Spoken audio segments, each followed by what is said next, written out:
जी। Okay sir, good evening सभी को और बहुत बहुत शुभकामनाएं लोहड़ी की आज। सर, जो टॉपिक आपने दिया था उसमें जो आज कवर करूंगी मैं वो मैनेजमेंट, उसका मीनिंग, उसके फंक्शंस, जो हमारे 5 फंक्शन सिलेबस में दिए हुए हैं पर्टिकुलरली। देन लीडरशिप, उसके स्टाइल, थ्योरीज, इसी को ही हम कवर करेंगे। इसमें एक चीज मेरे को बस कंफर्म करनी है कि कोई कॉमर्स का और भी है जो जुड़ा हुआ है साथ में, तो थोड़ा सा और सपोर्ट कर देगा। Is there anyone? अभी मीट में कोई है और? हाँ जी मैम, मैं हूँ रितिका मंगला, केंद्रीय विद्यालय सीकर से मैम, पीजीटी कॉमर्स हूँ। Okay ma'am, welcome ma'am. चलो, मेरे लिए एक सपोर्ट हो जाएगा रितिका मैम आपका। कहीं पर भी आपको लगे तो आप ऐड ऑन करके सबको हाँ गाइड जी कर हाँ सकते जी हैं। हाँ जी मिला हाँ जुला जी प्रयास है सभी का। हाँ जी मैम। बिकॉज बाकी सब नॉन कॉमर्स के हैं, तो मैं बिल्कुल बिगिनिंग से स्टार्ट करूंगी।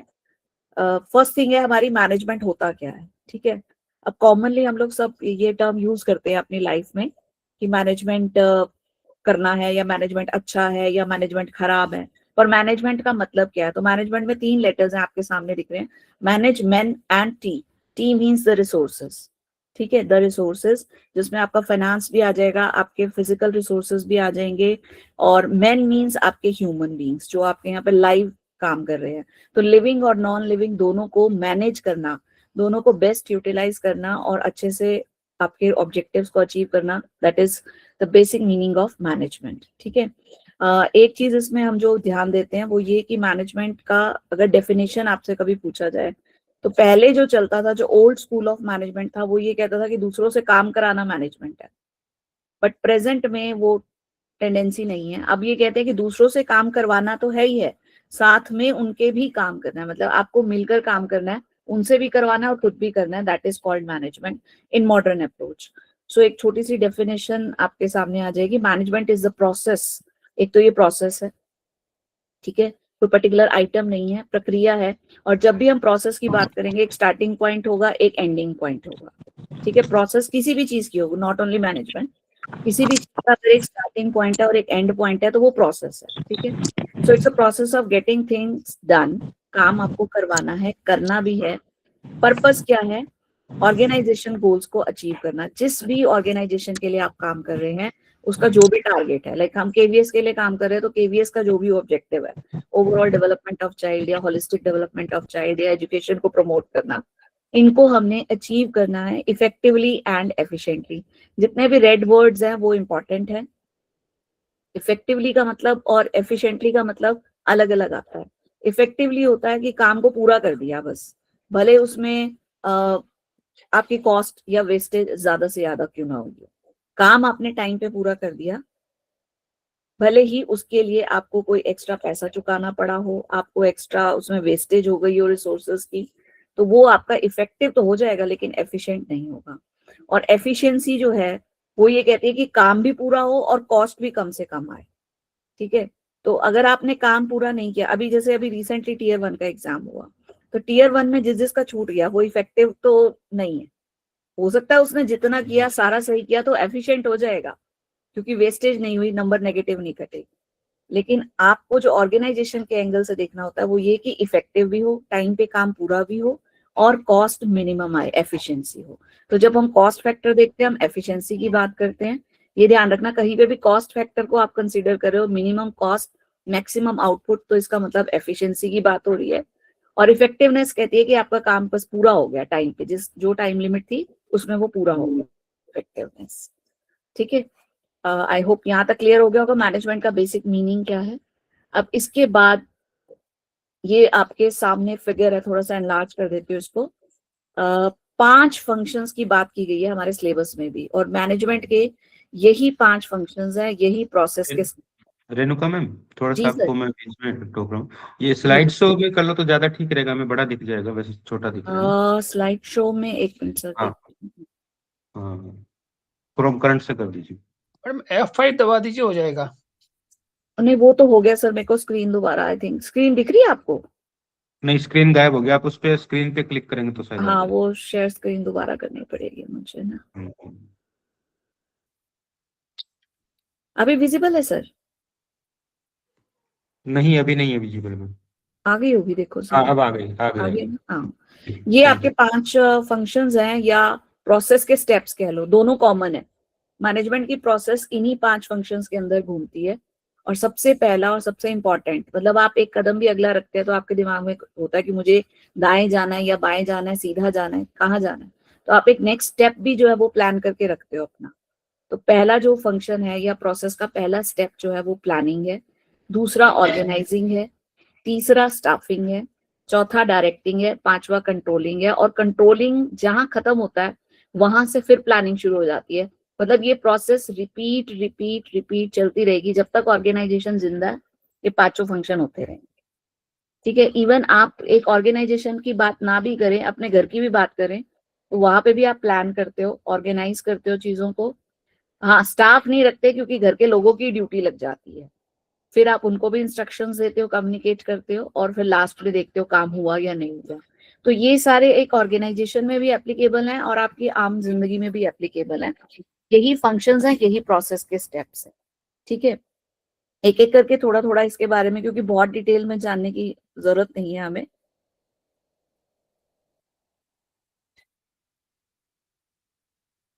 ये मैंने आपको बता ही दिया इफेक्टिवनेस का। ये आपको जो भी मैंने बताया था, एफिशिएंसी जब हम बात करते हैं कि करेक्टली काम को करना विद मिनिमम कॉस्ट, और इफेक्टिवनेस होती है doing the right task and achieving goals, that's all. ये एक्सप्लेन मैंने पहले ही कर दिया, पीपीटी में शेयर कर दूंगी तो आप खुद भी पढ़ सकते हैं थोड़ा सा।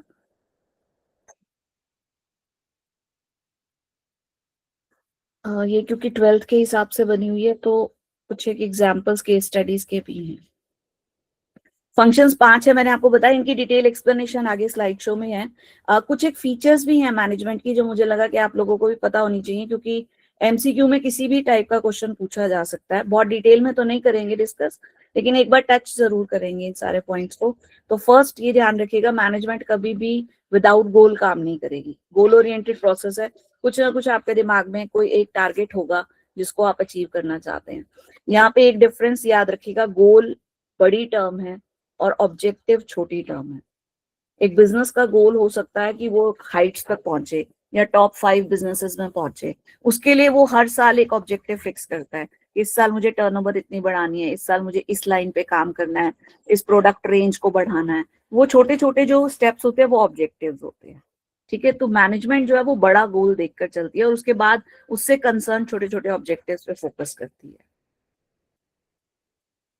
सेकेंड पॉइंट है परवेसिव है, हर जगह एप्लीकेबल है। मैंने आपको अभी बताया कि ऑर्गेनाइजेशन कोई सा भी हो, इवन स्कूल, हॉस्पिटल, आपका घर, कोई रिलीजियस आप ऑर्गेनाइजेशन ले लो, मंदिर, मस्जिद, गुरुद्वारा, सब जगह पर मैनेजमेंट होता है। कोई भी चीज ऐसी नहीं है जिसमें मैनेजमेंट नहीं है। एक छोटा सा बच्चा होता है वो भी मैनेज करता है अपना बैग, अपनी कॉपी, अपनी वाटर बॉटल, वो भी सोचता है कि मुझे ये कल लेकर जाना है, ये खाना है। तो हर व्यक्ति मैनेज करता है, हर जगह एप्लीकेबल है। ये इंपॉर्टेंट है, इसको जरा ध्यान से समझ लीजिएगा। मल्टी डायमेंशनल होती है मैनेजमेंट। तो मैनेजमेंट के 3 डायमेंशन माने जाते हैं, 3D माना जाता है इसको। एक ये काम को मैनेज करती है, दूसरा ये लोगों को मैनेज करती है, और काम और लोग दोनों मिला दें तो प्रोसेस बन जाती है, वो कहलाती है आपकी ऑपरेशन। 3 चीजों को मैनेज करते हैं हम।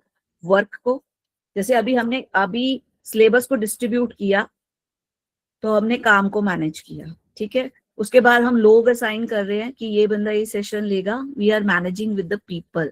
और अब जो सर ने मीटिंग का लिंक दिया या रिकॉर्डिंग कर रहे हैं, या पूरा ये प्रोसेस जो चल रहा है, this is management of operation. I hope clear हो गया होगा विद एग्जांपल आप लोगों को। Yes ma'am. काम को मैनेज करना है, लोगों को मैनेज करना है, और ऑपरेशंस को मैनेज करना है। तो काम और लोग मिल जाए तो ऑपरेशन बन जाएगा। Then it is a continuous process, कभी भी नहीं रुकेगी। ठीक है, एक ग्रुप एक्टिविटी है, एक सिंगल व्यक्ति मैनेज नहीं कर सकता। ये भी आपके पास क्वेश्चन बन सकता है, कभी भी सिंगल आदमी मैनेज नहीं कर सकता। It's always a team effort, so it's a group activity. Dynamic है, समय के अनुसार बदलती रहती है, जैसे जैसे एनवायरनमेंट बदलेगा, जैसे जैसे रिक्वायरमेंट आएंगी। अब हम लोग डिजिटल हो गए सारे, गूगल मीट पे आ गए, जूम पे आ गए, तो एनवायरमेंटल चेंजेस के हिसाब से हमें भी अपना मैनेजमेंट एंगल जो है वो बदलना पड़ता है। So it is dynamic. Then एक इनटेंजिबल फोर्स है। हम कहीं पे भी जाते हैं, हम कहते हैं ना यहाँ का मैनेजमेंट बहुत अच्छा है या यहाँ का मैनेजमेंट बहुत खराब है। अब मैनेजमेंट कोई एक पर्टिकुलर व्यक्ति तो है नहीं, अभी हमने पढ़ा कि ग्रुप एक्टिविटी है, कोई इंसान भी नहीं है जीता जागता। तो एक ऐसी ताकत है जिसका इफेक्ट महसूस किया जा सकता है। अगर आप कहीं जाते हैं, सब कुछ वेल सेटल जगह पे मिलता है आपको, आप जाके ऑर्डर करते हैं, कुछ आपका टाइम पे आ जाता है, या आप जो सर्विस लेना चाहते थे वो आपको ठीक से मिल जाती है, तो आप सीधा आपके माइंड में क्लियर थॉट आता है कि इनका मैनेजमेंट बहुत अच्छा है। इसका मतलब इन्होंने प्लान ढंग से किया, इन्होंने चीजों को ऑर्गेनाइज ठीक किया, स्टाफ अप्रोप्रिएट लगाया, उनको डायरेक्शंस क्लियर कट दी हुई हैं, और इनका ऊपर कंट्रोल भी अच्छा है, तब जाके मैनेजमेंट बढ़िया बनता है। तो ये एक इंटेंजिबल फोर्स है, दिखाई नहीं देती, as a person as a resource दिखाई नहीं देती, लेकिन इसका इफेक्ट आपको फील हो जाता है। आप किसी भी जगह पे जाएंगे आपको पता चल जाएगा वहां का मैनेजमेंट कैसा है, by observation you can see. So ये एक बार रिकॉल कर लेते हैं वापस से। गोल ओरिएंटेड है, परवेसिव है, परवेसिव मीन सब जगह एप्लीकेबल है, छोटा बड़ा, profitable organisation, non profitable organisation, India, UK, USA, world के किसी भी कंट्री में, इवन नेचर के अंदर भी मैनेजमेंट है। मल्टी डायमेंशनल है, इस पे मैंने जोर दिया था आपको कि काम, लोग और operation, continuous, group activity, dynamic और इंटेंजिबल, ये छोटे छोटे माइन्यूट पॉइंट्स हैं। ऑब्जेक्टिव्स की आपको यहाँ पे रिक्वायरमेंट नहीं है, मैं इसको स्किप कर रही हूँ। हाँ, ये टॉपिक आपके सिलेबस में दिया हुआ है, नेचर ऑफ मैनेजमेंट। जो हमारा एलडी का सिलेबस है उसमें नेचर ऑफ मैनेजमेंट के नाम से एक लाइन दी हुई है। सो नेचर ऑफ मैनेजमेंट में हम 3 चीजें पढ़ते हैं बेसिकली, कि मैनेजमेंट का स्वभाव कैसा है। अभी तो हमने पढ़ा मैनेजमेंट होती क्या है, उसकी फीचर्स क्या है। तो मैनेजमेंट एक आर्ट है, एक साइंस है, या प्रोफेशन है। आप लोगों में से आप लोगों को क्या लगता है? मतलब मुझे रितिका मैम बस आंसर नहीं करेंगी क्योंकि उनको आंसर आता है, बाकी लोग जरा चैट बॉक्स में लिख के बता सकते हैं कि आर्ट है, साइंस है, या प्रोफेशन। आपको क्या लगता है? आर्ट होना चाहिए। आर्ट होना चाहिए, okay, very good. Ma'am, management is an art of getting things done through or with the people. बिल्कुल सही, So बिल्कुल that's why सही, it is बिल्कुल an सही। art. All of them, okay, all 3। Commerce वाले answer ना देना बस। तीनों है, ठीक है। देखो, जिन्होंने 8 बोला वो भी सही है, जिन्होंने बोला तीनों है वो भी सही है, लेकिन तीनों पूरी तरीके से नहीं है। 8 तो 100% है। अगर आपने इन तीनों में से पूछे ना कि 100% क्या है, तो 100% वो आर्ट ही है। ओके, आर्ट विद साइंस है, बिल्कुल ठीक है मैम, साइंस है लेकिन प्योर साइंस नहीं है। फिजिक्स, केमिस्ट्री, बायोलॉजी वाली साइंस नहीं है, लैब में टेस्ट नहीं हो सकती। इसीलिए मैंने कहा ना 100% अगर आप बात करें, 100% नेचर जो है वो आर्ट का है। आर्ट का मतलब होता है कोई भी चीज जो आपने थ्योरी में सीखी उसको आप प्रैक्टिकली इम्प्लाई कर पा रहे हैं, उसको सिचुएशंस में लागू कर पा रहे हैं, इम्प्लीमेंट कर पा रहे हैं, वो आर्ट हो जाएगा। साइंस जब हम बात करते हैं तो साइंस कोई भी हो, चाहे आपकी सोशल साइंस हो या आपकी जो फिजिक्स, केमिस्ट्री, बायोलॉजी जो भी आप पढ़ते हैं, साइंस हमेशा एक्सपेरिमेंट बेस्ड होती है। एक हमें ये फीचर मालूम है साइंस का। साइंस कॉज और इफेक्ट का रिलेशन बताती है, और साइंस जो है वो फैक्ट्स जो निकलते हैं वो एक्सपेरिमेंट के बाद निकलते हैं। बस यहीं पर मैनेजमेंट थोड़ा सा डिफरेंट कर जाती है कि हम इसे साइंस तो कहते हैं बट प्योर साइंस नहीं कहते, क्योंकि मैनेजमेंट लोगों से जुड़ी हुई है, और लोगों के बारे में ये कहा जाता है कि ह्यूमन बीइंग एक ऐसा एलिमेंट है जिसको आप 100 प्रिडिक्ट नहीं कर सकते कि ये किस सिचुएशन में क्या रिएक्शन देगा।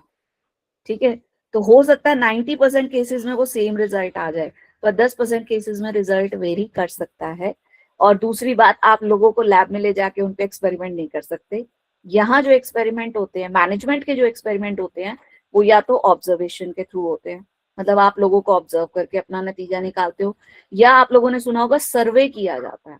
बहुत सी बार आपने पढ़ा होगा 10,000 लोगों पे सर्वे किया गया और ये पाया गया कि इतने प्रतिशत लोग जो है या इतने % लोगों ने इस तरीके का उसमें आउटपुट दिया।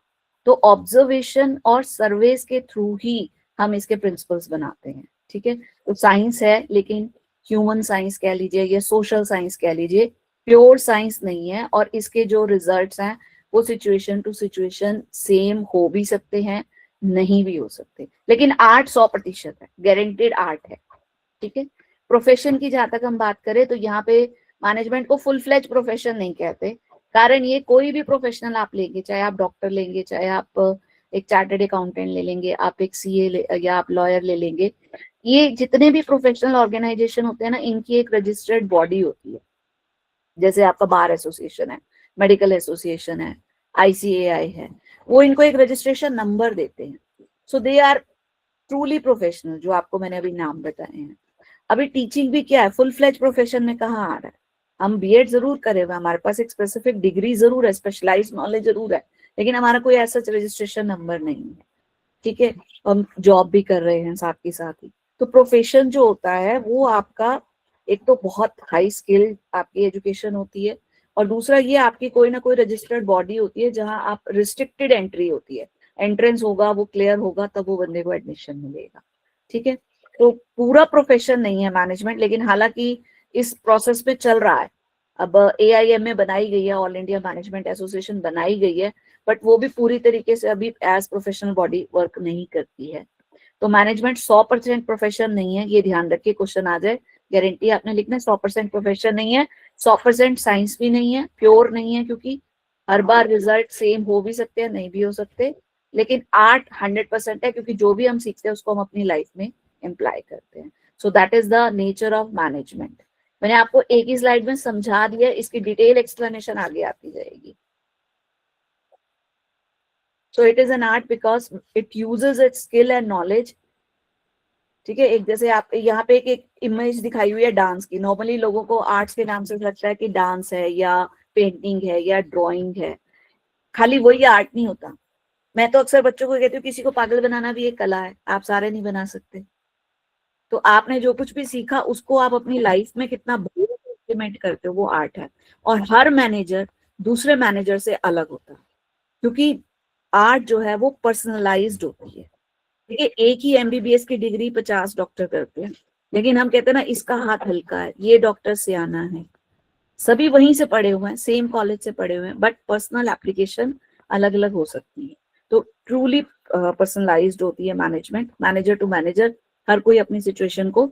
अब सारे प्रिंसिपल्स हैं केवी में, ठीक है, सारे PGT लेवल के हैं, सब पोस्ट ग्रेजुएट है, BEd है, लेकिन फिर भी प्रिंसिपल्स में कंपैरिजन होता है। तो वो आर्ट है, बेसिकली उनका आर्ट है, वो कैसे अपनी सीखी हुई चीजों को प्रैक्टिकली यूज कर रहे हैं। तो डे टू डे एक्टिविटीज में गोल्स को अचीव करने के लिए आप अपनी नॉलेज को कैसे बेहतरीन इस्तेमाल करते हैं, दैट इज एन आर्ट।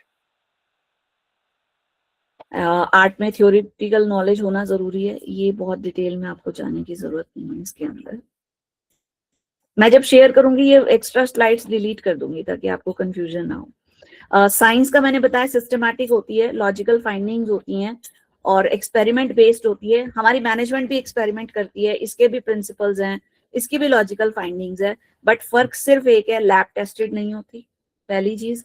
दूसरी बात, ये ह्यूमन बीइंग्स पे रिलेटेड है और ह्यूमन बीइंग्स कभी भी सेम रिजल्ट नहीं देते, ठीक है। प्रोफेशन की बात करी थी मैंने आपसे कि स्पेशलाइज्ड नॉलेज होनी चाहिए, एंट्री रेगुलेटेड होनी चाहिए एक रिप्रेजेंटेटिव बॉडी के द्वारा। मैनेजमेंट में अभी तक एट प्रेजेंट इन इंडिया कोई as such representative body fully functional नहीं है।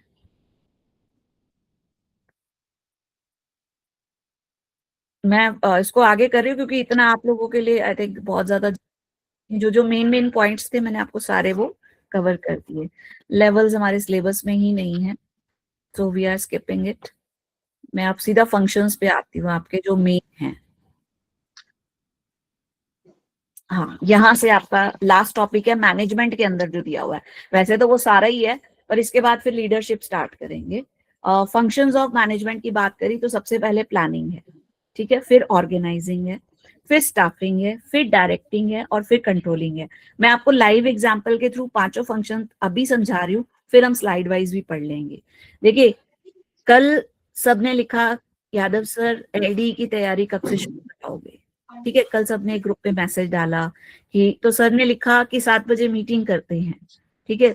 तो आप सबने दिमाग में ये सोचा कि तैयारी करनी है और उसके लिए क्या किया जाए, कब किया जाए, ये जो आपने डिसीजन लिया कि 7 बजे मीटिंग होगी, ये प्लानिंग है, ठीक है। आप आने वाले समय के लिए कुछ डिसाइड कर रहे हो, डिसीजन ले रहे हो, ये ध्यान रखना, जब तक हम डिसीजन ले रहे होते हैं we are in part of planning.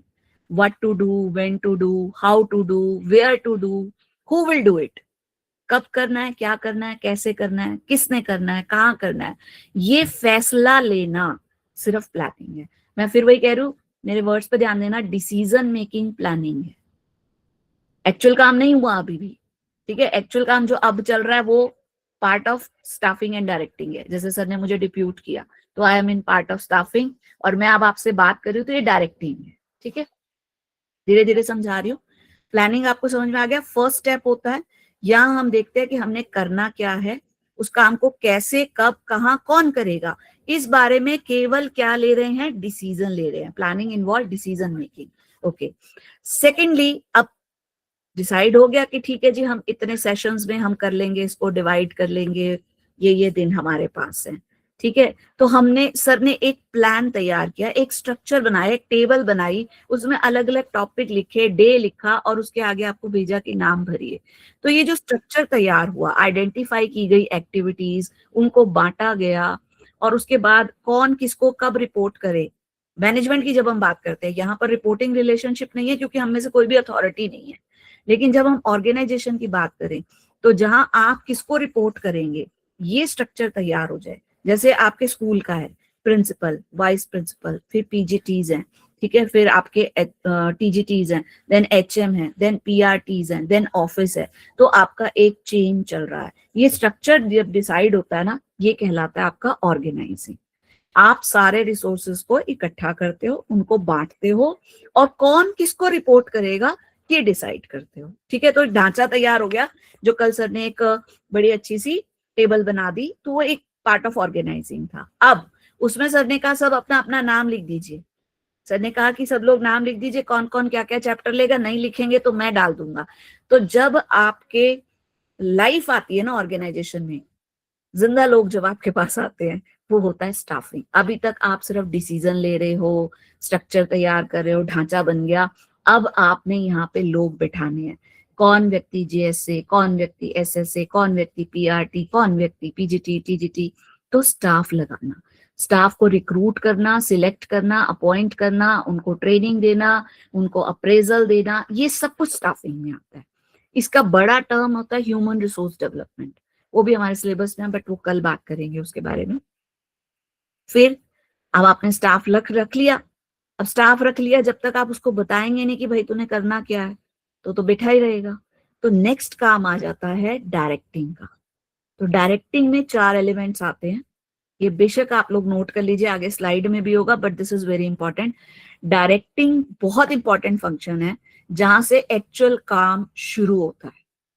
अभी तक जो 3 स्टेप है ना, वहां काम शुरू नहीं हुआ, वहां सिर्फ काम के बारे में फैसला लिया गया, उसका स्ट्रक्चर तैयार किया गया, उस पर लोग बिठाए गए। काम अब हो रहा है, जो आप एक्चुअल मीटिंग चल रही है ना, this is part of directing. मैं आपके साथ कम्युनिकेट कर रही हूँ, आप मेरे साथ कम्युनिकेट कर रहे हैं, या जैसे सर ने इंस्ट्रक्शन दी कि मैडम अब आप शुरू कर दीजिए लेक्चर, तो आप जो भी इंस्ट्रक्शन देंगे, कम्युनिकेशन करेंगे, लोगों को चेक करेंगे कि वो काम कर रहे हैं या नहीं कर रहे। अगर कहीं लगता है कि किसी को दिक्कत आ रही है, उसको मोटिवेट भी करेंगे, ठीक है, उसको लीड भी करेंगे। इसी का ही एलिमेंट है लीडरशिप। डायरेक्टिंग का ही एक एलिमेंट होता है लीडरशिप, कि आप कैसे लोगों को इन्फ्लुएंस करेंगे। तो यहां से एक्चुअली में वर्किंग जो है ऑर्गेनाइजेशन की शुरू होती है, ठीक है। अब आपने सबको काम पे लगा दिया, आप चेक भी कर रहे हैं, आप लीड भी कर रहे हैं, मोटिवेट भी कर रहे हैं। अब आपका काम है कि भाई जैसा मैंने सोचा था वो काम हुआ या नहीं हुआ, या कितने % हुआ। आपने एक टारगेट बनाया, फॉर एग्जाम्पल कि हमने 30 दिन में ये सारे टॉपिक्स कवर करने हैं। एट द लास्ट ईयर आप देख पाएंगे ना कितने टॉपिक कवर हुए, और अगर नहीं हुए तो क्या कारण थे। अच्छा, कुछ कारण ऐसे होंगे जो आपकी पहुंच से परे होंगे, आपका कोई कंट्रोल ही नहीं है उसके ऊपर, उसको आप कुछ नहीं कर सकते, छोड़ दीजिए। लेकिन अगर कंट्रोलेबल रीजन थे, तो फिर हम नेक्स्ट टाइम के लिए ध्यान रखते हैं कि ये वाली प्रॉब्लम दोबारा ना आए। That is controlling. Normal language में कंट्रोलिंग लोगों को लगता है किसी को दबाना, या किसी के ऊपर पूरी हुकूमत रखना, या रेगुलेट करना। मैनेजमेंट के लैंग्वेज में कंट्रोलिंग का बिल्कुल भी ये मतलब नहीं है। यहाँ पे आप लोग ध्यान दीजिएगा, कंट्रोलिंग का मतलब है आप एक्चुअल काम चेक कीजिए, कितना हुआ, जो आपने सोचा था क्या उतना हुआ, नहीं हुआ तो उसके कारण क्या हैं, और उन कारण को आगे ना हो, वो दोबारा प्रॉब्लम ना हो, उसके लिए आपने सुधार के लिए क्या कार्य करना है, वो फिर से वापस प्लानिंग पे चला जाएगा। अब फिर सोचो अगला टारगेट क्या होगा, ये प्रॉब्लम पिछली बार आई, अब नहीं आनी चाहिए, फिर ऑर्गेनाइज करो। स्टाफ हर साल हो सकता है ना भी लगाना पड़े, लेकिन रिटायरमेंट्स हैं या आपके ट्रांसफर्स हैं तो कभी कभी चेंजेस भी करने पड़ते हैं, या आप जैसे कॉन्ट्रेक्चुअल स्टाफ लगाते हैं तो स्टाफिंग चलती रहती है। डायरेक्टिंग आपकी कंटिन्यूअस, इसी का इंपॉर्टेंट एलिमेंट आपका लीडरशिप है जिसके बारे में अलग से दिया हुआ है। And finally you check whether the work is completed as per objectives और नॉट। ठीक है, तो आई होप मेरी एक्सप्लेनेशन आपको विद एग्जांपल समझ में आ गई होगी। अब एक एक स्लाइड पे जो है वो मैं थोड़ा थोड़ा आपको इसके बारे में बता देती हूँ। मैं बिल्कुल लेमैन टर्म में लेके चल रही हूँ क्योंकि आप सभी नॉन कॉमर्स बैकग्राउंड पे हैं, तो ये इसके शॉर्ट एब्रीवेशन है पोस्ट को आप याद रखने के लिए। वैसे तो बहुत सिंपल है, 4 बार आप बोलेंगे तो हो जाएगा, planning, organising, staffing, directing, controlling. ठीक है, ये प्लानिंग के बारे में डेफिनेशन पॉइंट भी है। किसी को लगता है कि थ्योरी रिवाइज करनी है तो मैं एक बार इसीलिए स्लाइड भी चला रही हूँ। It is the act of deciding in advance. देखिए यहाँ पे भी डिसाइडिंग की बात की है, मैं फिर बोल रही हूँ डिसीजन मेकिंग। जी बद्री प्रसाद सर, आप कुछ पूछना चाहते हैं? आपका हैंड रेज हुआ है।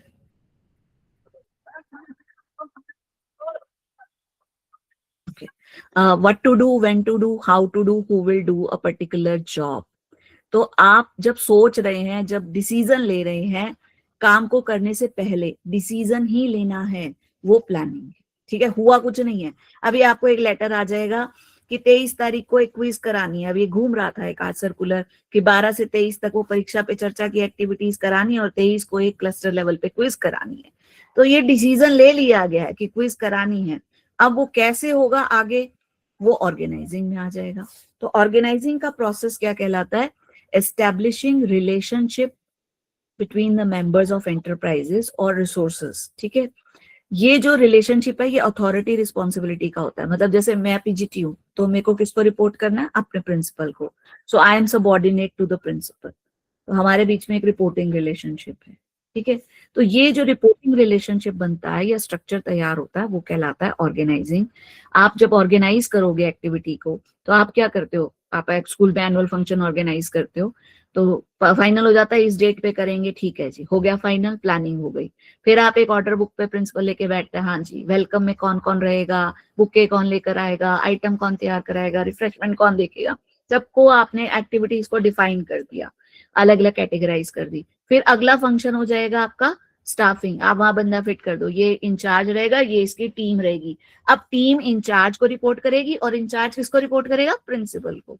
तो वो आपकी रिपोर्टिंग रिलेशनशिप हो जाएगी। स्टाफिंग मींस लोगों को बिजनेस में रिक्रूट करना। रिक्रूट करने का मतलब होता है उनको इनवाइट करना कि आओ भाई हमारे यहाँ जगह खाली है, अप्लाई करो, जैसे हम सब ने किया हुआ।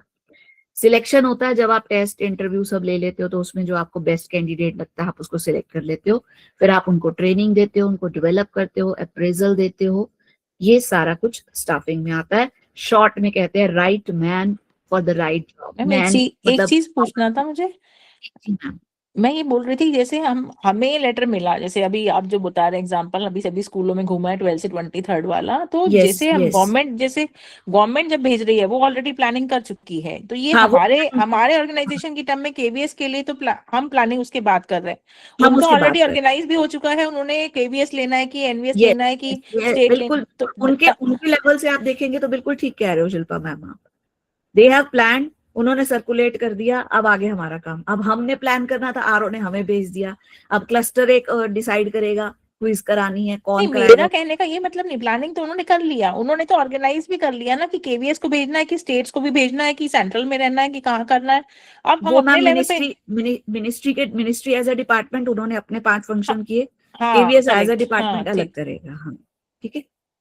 सो right man for the right job, ये right person for the right job is staffing. Then directing जो है उसमें मैंने आपको बताया 4 एलिमेंट्स होते हैं। सुपरविजन, लोग काम कर रहे हैं, आप जैसे उनको चेक करना कि काम ठीक से हो रहा है या नहीं। जैसे प्रिंसिपल राउंड लगा लेता है क्लासेस में है कि नहीं है सब लोग, ठीक है। Then communication, very important element, बातचीत करना, कोई भी इंस्ट्रक्शन है, नोटिस है, सब कम्युनिकेट होता है। उसके बाद तीसरा जो है वो आपका लीडरशिप है, लोगों को लीड करना। लीड करने का मतलब होता है कि लोग आपकी बातों से प्रभावित होकर वो काम को और बेहतर से कर सके। आप फोर्स नहीं कर रहे, वहां लीडरशिप आ जाती है आपकी। और फोर्थ है आपका मोटिवेशन, यानी जहां जरूरत हो वहां लोगों को एनकरेज भी करना। मोटिवेशन की थ्योरीज भी हमारे सिलेबस में है, वो भी फिर हम कल या परसों जो भी लेक्चर मेरा होगा उसमें मैं आपको करवा दूंगी। ठीक है, सो डायरेक्टिंग मीन्स आपको इंस्ट्रक्ट करना है, गाइड करना है, इंस्पायर करना है लोगों को, ताकि आपके गोल्स अचीव हो सके। 4 इंपॉर्टेंट एलिमेंट होते हैं। ये क्लियर कट सिर्फ ऑर्डर निकालना नहीं होता, देखना भी है काम हो रहा है या नहीं, कहीं कोई दिक्कत आ रही है तो उसको समझना और समझाना भी है, और अपने एम्प्लॉयज को गाइड भी करना, मोटिवेट भी करना। देन कंट्रोलिंग, जो लास्ट फंक्शन है आपका, मैंने आपको बताया ना, यहाँ पे रेगुलेशन की बात नहीं आ रही, यहाँ पे देखना है कि हमने जो सोचा था क्या वो काम वैसा हुआ या नहीं हुआ। सो आपने स्टैंडर्ड बनाए कि हम ये करेंगे, फिर आप परफॉर्मेंस मेजर कीजिए, क्या वैसे हुई जैसे हम रिजल्ट के लिए देते हैं ना, कि हाँ जी हमारा टारगेट 100% है, एक्चुअल कितना आया, 100% आ गया, चलो टारगेट अचीव। फिर हम पीआई पे आ जाते हैं, पीआई कितना था, 70, कितना आया, 60, क्यों नहीं आया, रीजन ढूंढिए, फिर वो रीजन अगले साल ना हो उसके लिए करेक्टिव एक्शन लेना। सो ये कंट्रोलिंग है। ठीक है, आई होप पांचों फंक्शंस आपको क्लियर हो गए होंगे यहाँ पर। तो मैनेजमेंट का मीनिंग, आर्ट, साइंस जो आपका नेचर था वो, और फंक्शंस यहाँ पे कंप्लीट हो गए हैं। सो मैं इस वाली स्लाइड शो को एंड कर रही हूँ यहाँ पे। इसमें जो एक्स्ट्रा मैं हटा के सर के साथ शेयर कर दूंगी। मैं लीडरशिप वाले पॉइंट पे आ जाती हूँ अभी, क्योंकि अदरवाइज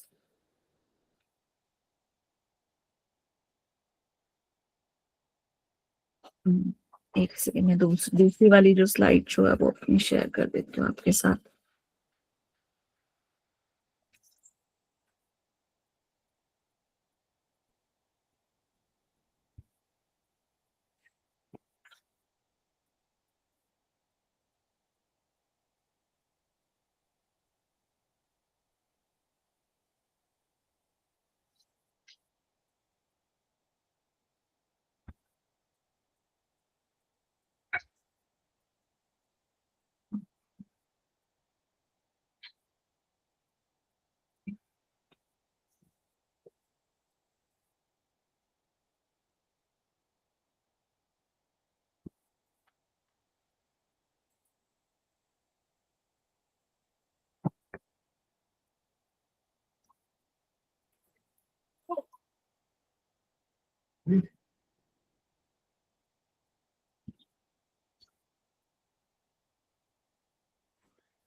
सर ये स्क्रीन शेयर नहीं करने दे रहा, आई डोंट नो क्यों।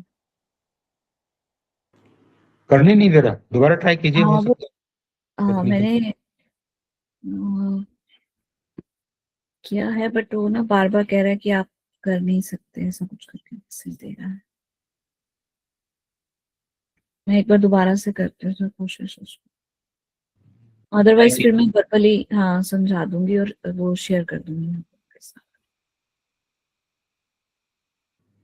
या तो मेरे को व्हाट्सएप कर दो, मैं शेयर कर देता हूँ। जी सर, मैं नहीं आ रहा sir, something went wrong when screen sharing, try restarting your browser. Refresh करूं तो मीट तो नहीं लीव हो जाएगी सर फिर ये? अगर लीव हो तो दोबारा ज्वाइन कर लीजिए, कोई दिक्कत नहीं है।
यादव सर, जी सर। अब से अपना अलग ग्रुप बनेगा या यही ग्रुप रहेगा? यही रहेगा सर, सेम। अच्छा, ठीक है ठीक है। क्यों, क्या हुआ?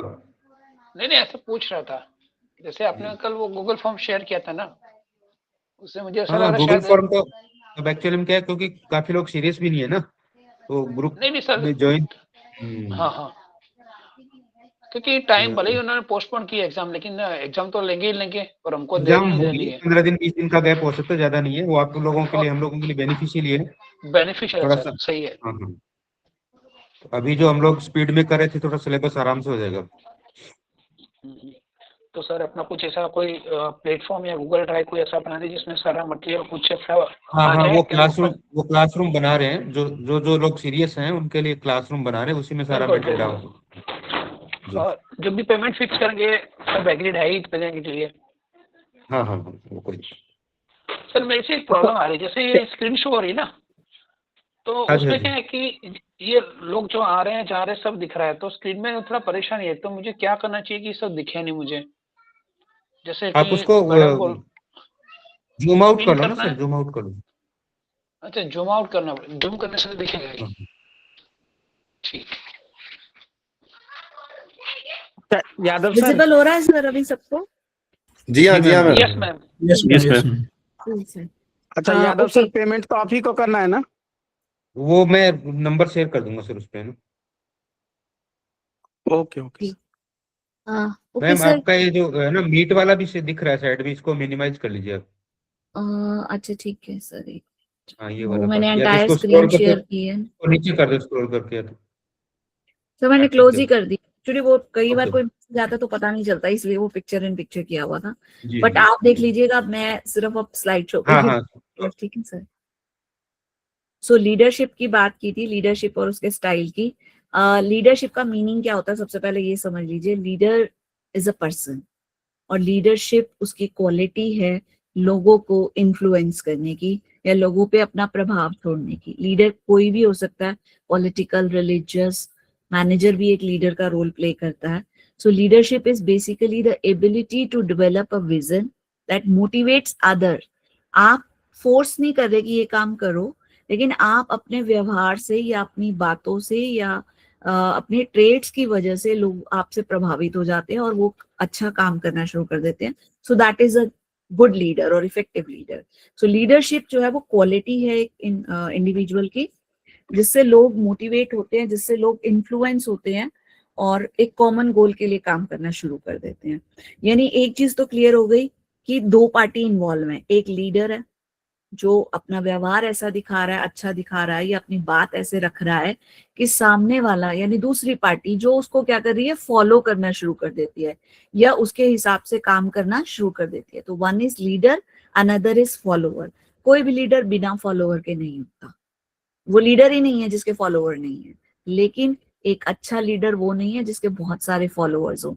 एक अच्छा लीडर वो है जो अपने जैसे और अच्छे लीडर्स बना सके।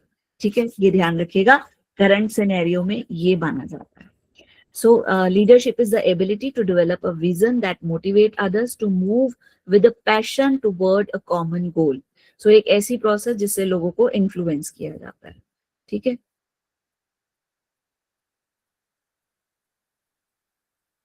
ये इसकी डेफिनेशन है। Social influence in which one person can enlist the aid and support of others in the accomplishment of a common goal. तो डेफिनेशंस की बहुत ज्यादा जरूरी नहीं है। 4 इंपॉर्टेंट फैक्टर्स है लीडरशिप से संबंधित। एक लीडर होगा, एक फॉलोअर होगा, दोनों के बीच में बातचीत होगी और कोई ना कोई सिचुएशन होगी जिससे वो बाहर निकल के आएंगे या जिसमें और बेटर काम करेंगे, तो वो हमारी लीडरशिप है। Leader means you must be a person, an individual. ये आपका नॉन लिविंग बीइंग नहीं है, एक लिविंग बीइंग है। ये ध्यान रखिए, जो लीडर है आपका वो जानता है कि वो क्या कर रहा है और वो आपसे क्या करवाना चाहता है। उसके लिए वो अपनी बातचीत ऐसे रखेगा या अपना व्यवहार ऐसे रखेगा कि आप वो काम करें। फॉलोअर मीन्स आप उसको फॉलो कर रहे हैं, जो लोग लीडर की बात को सुनते हैं, मानते हैं और उसके अकॉर्डिंग काम करते हैं। कम्युनिकेशन वर्बल भी होता है, नॉन वर्बल भी होता है, मतलब बोलकर भी किया जा सकता है या खाली बॉडी लैंग्वेज, जेस्चर्स, आंखों से भी या साइन से, सिंबल से भी आप कम्युनिकेट कर सकते हैं।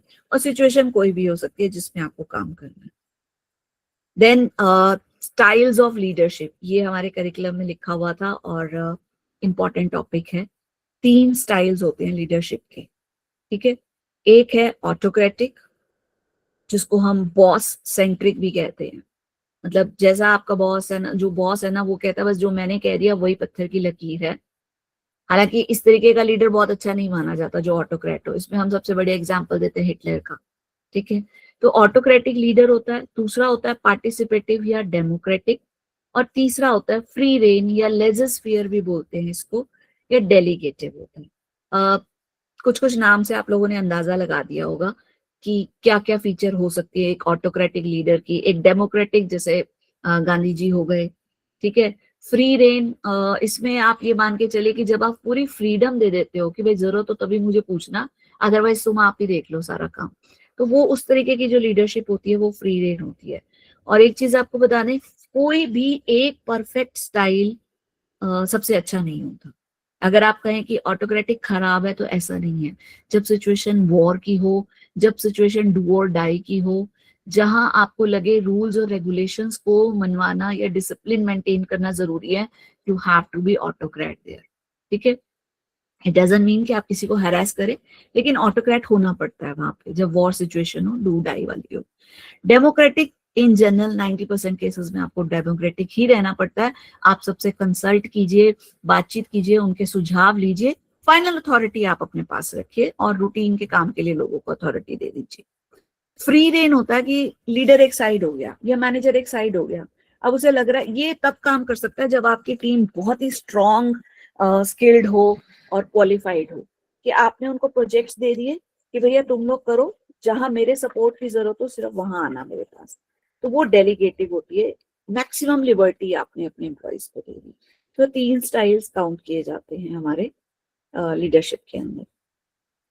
ऑटोक्रेटिक, ये अथॉरिटेरियन है, अपने पास रखता है सारी पावर को, जो इसने बोल दिया वो पत्थर की लकीर है, आपको मानना ही मानना है, आपकी इच्छा है तो भी, आपकी इच्छा नहीं है तो भी।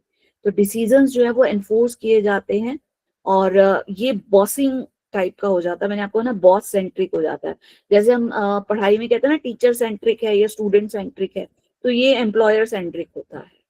देन डेमोक्रेटिक क्या करेगा, सबसे बातचीत करेगा, सबके सुझाव लेगा, सबको रूटीन के काम करने की अथॉरिटी भी देगा, फ्री फ्लो ऑफ कम्युनिकेशन होगा और फिर फाइनल डिसीजन सबकी सलाह मशवरे से लिया जाएगा।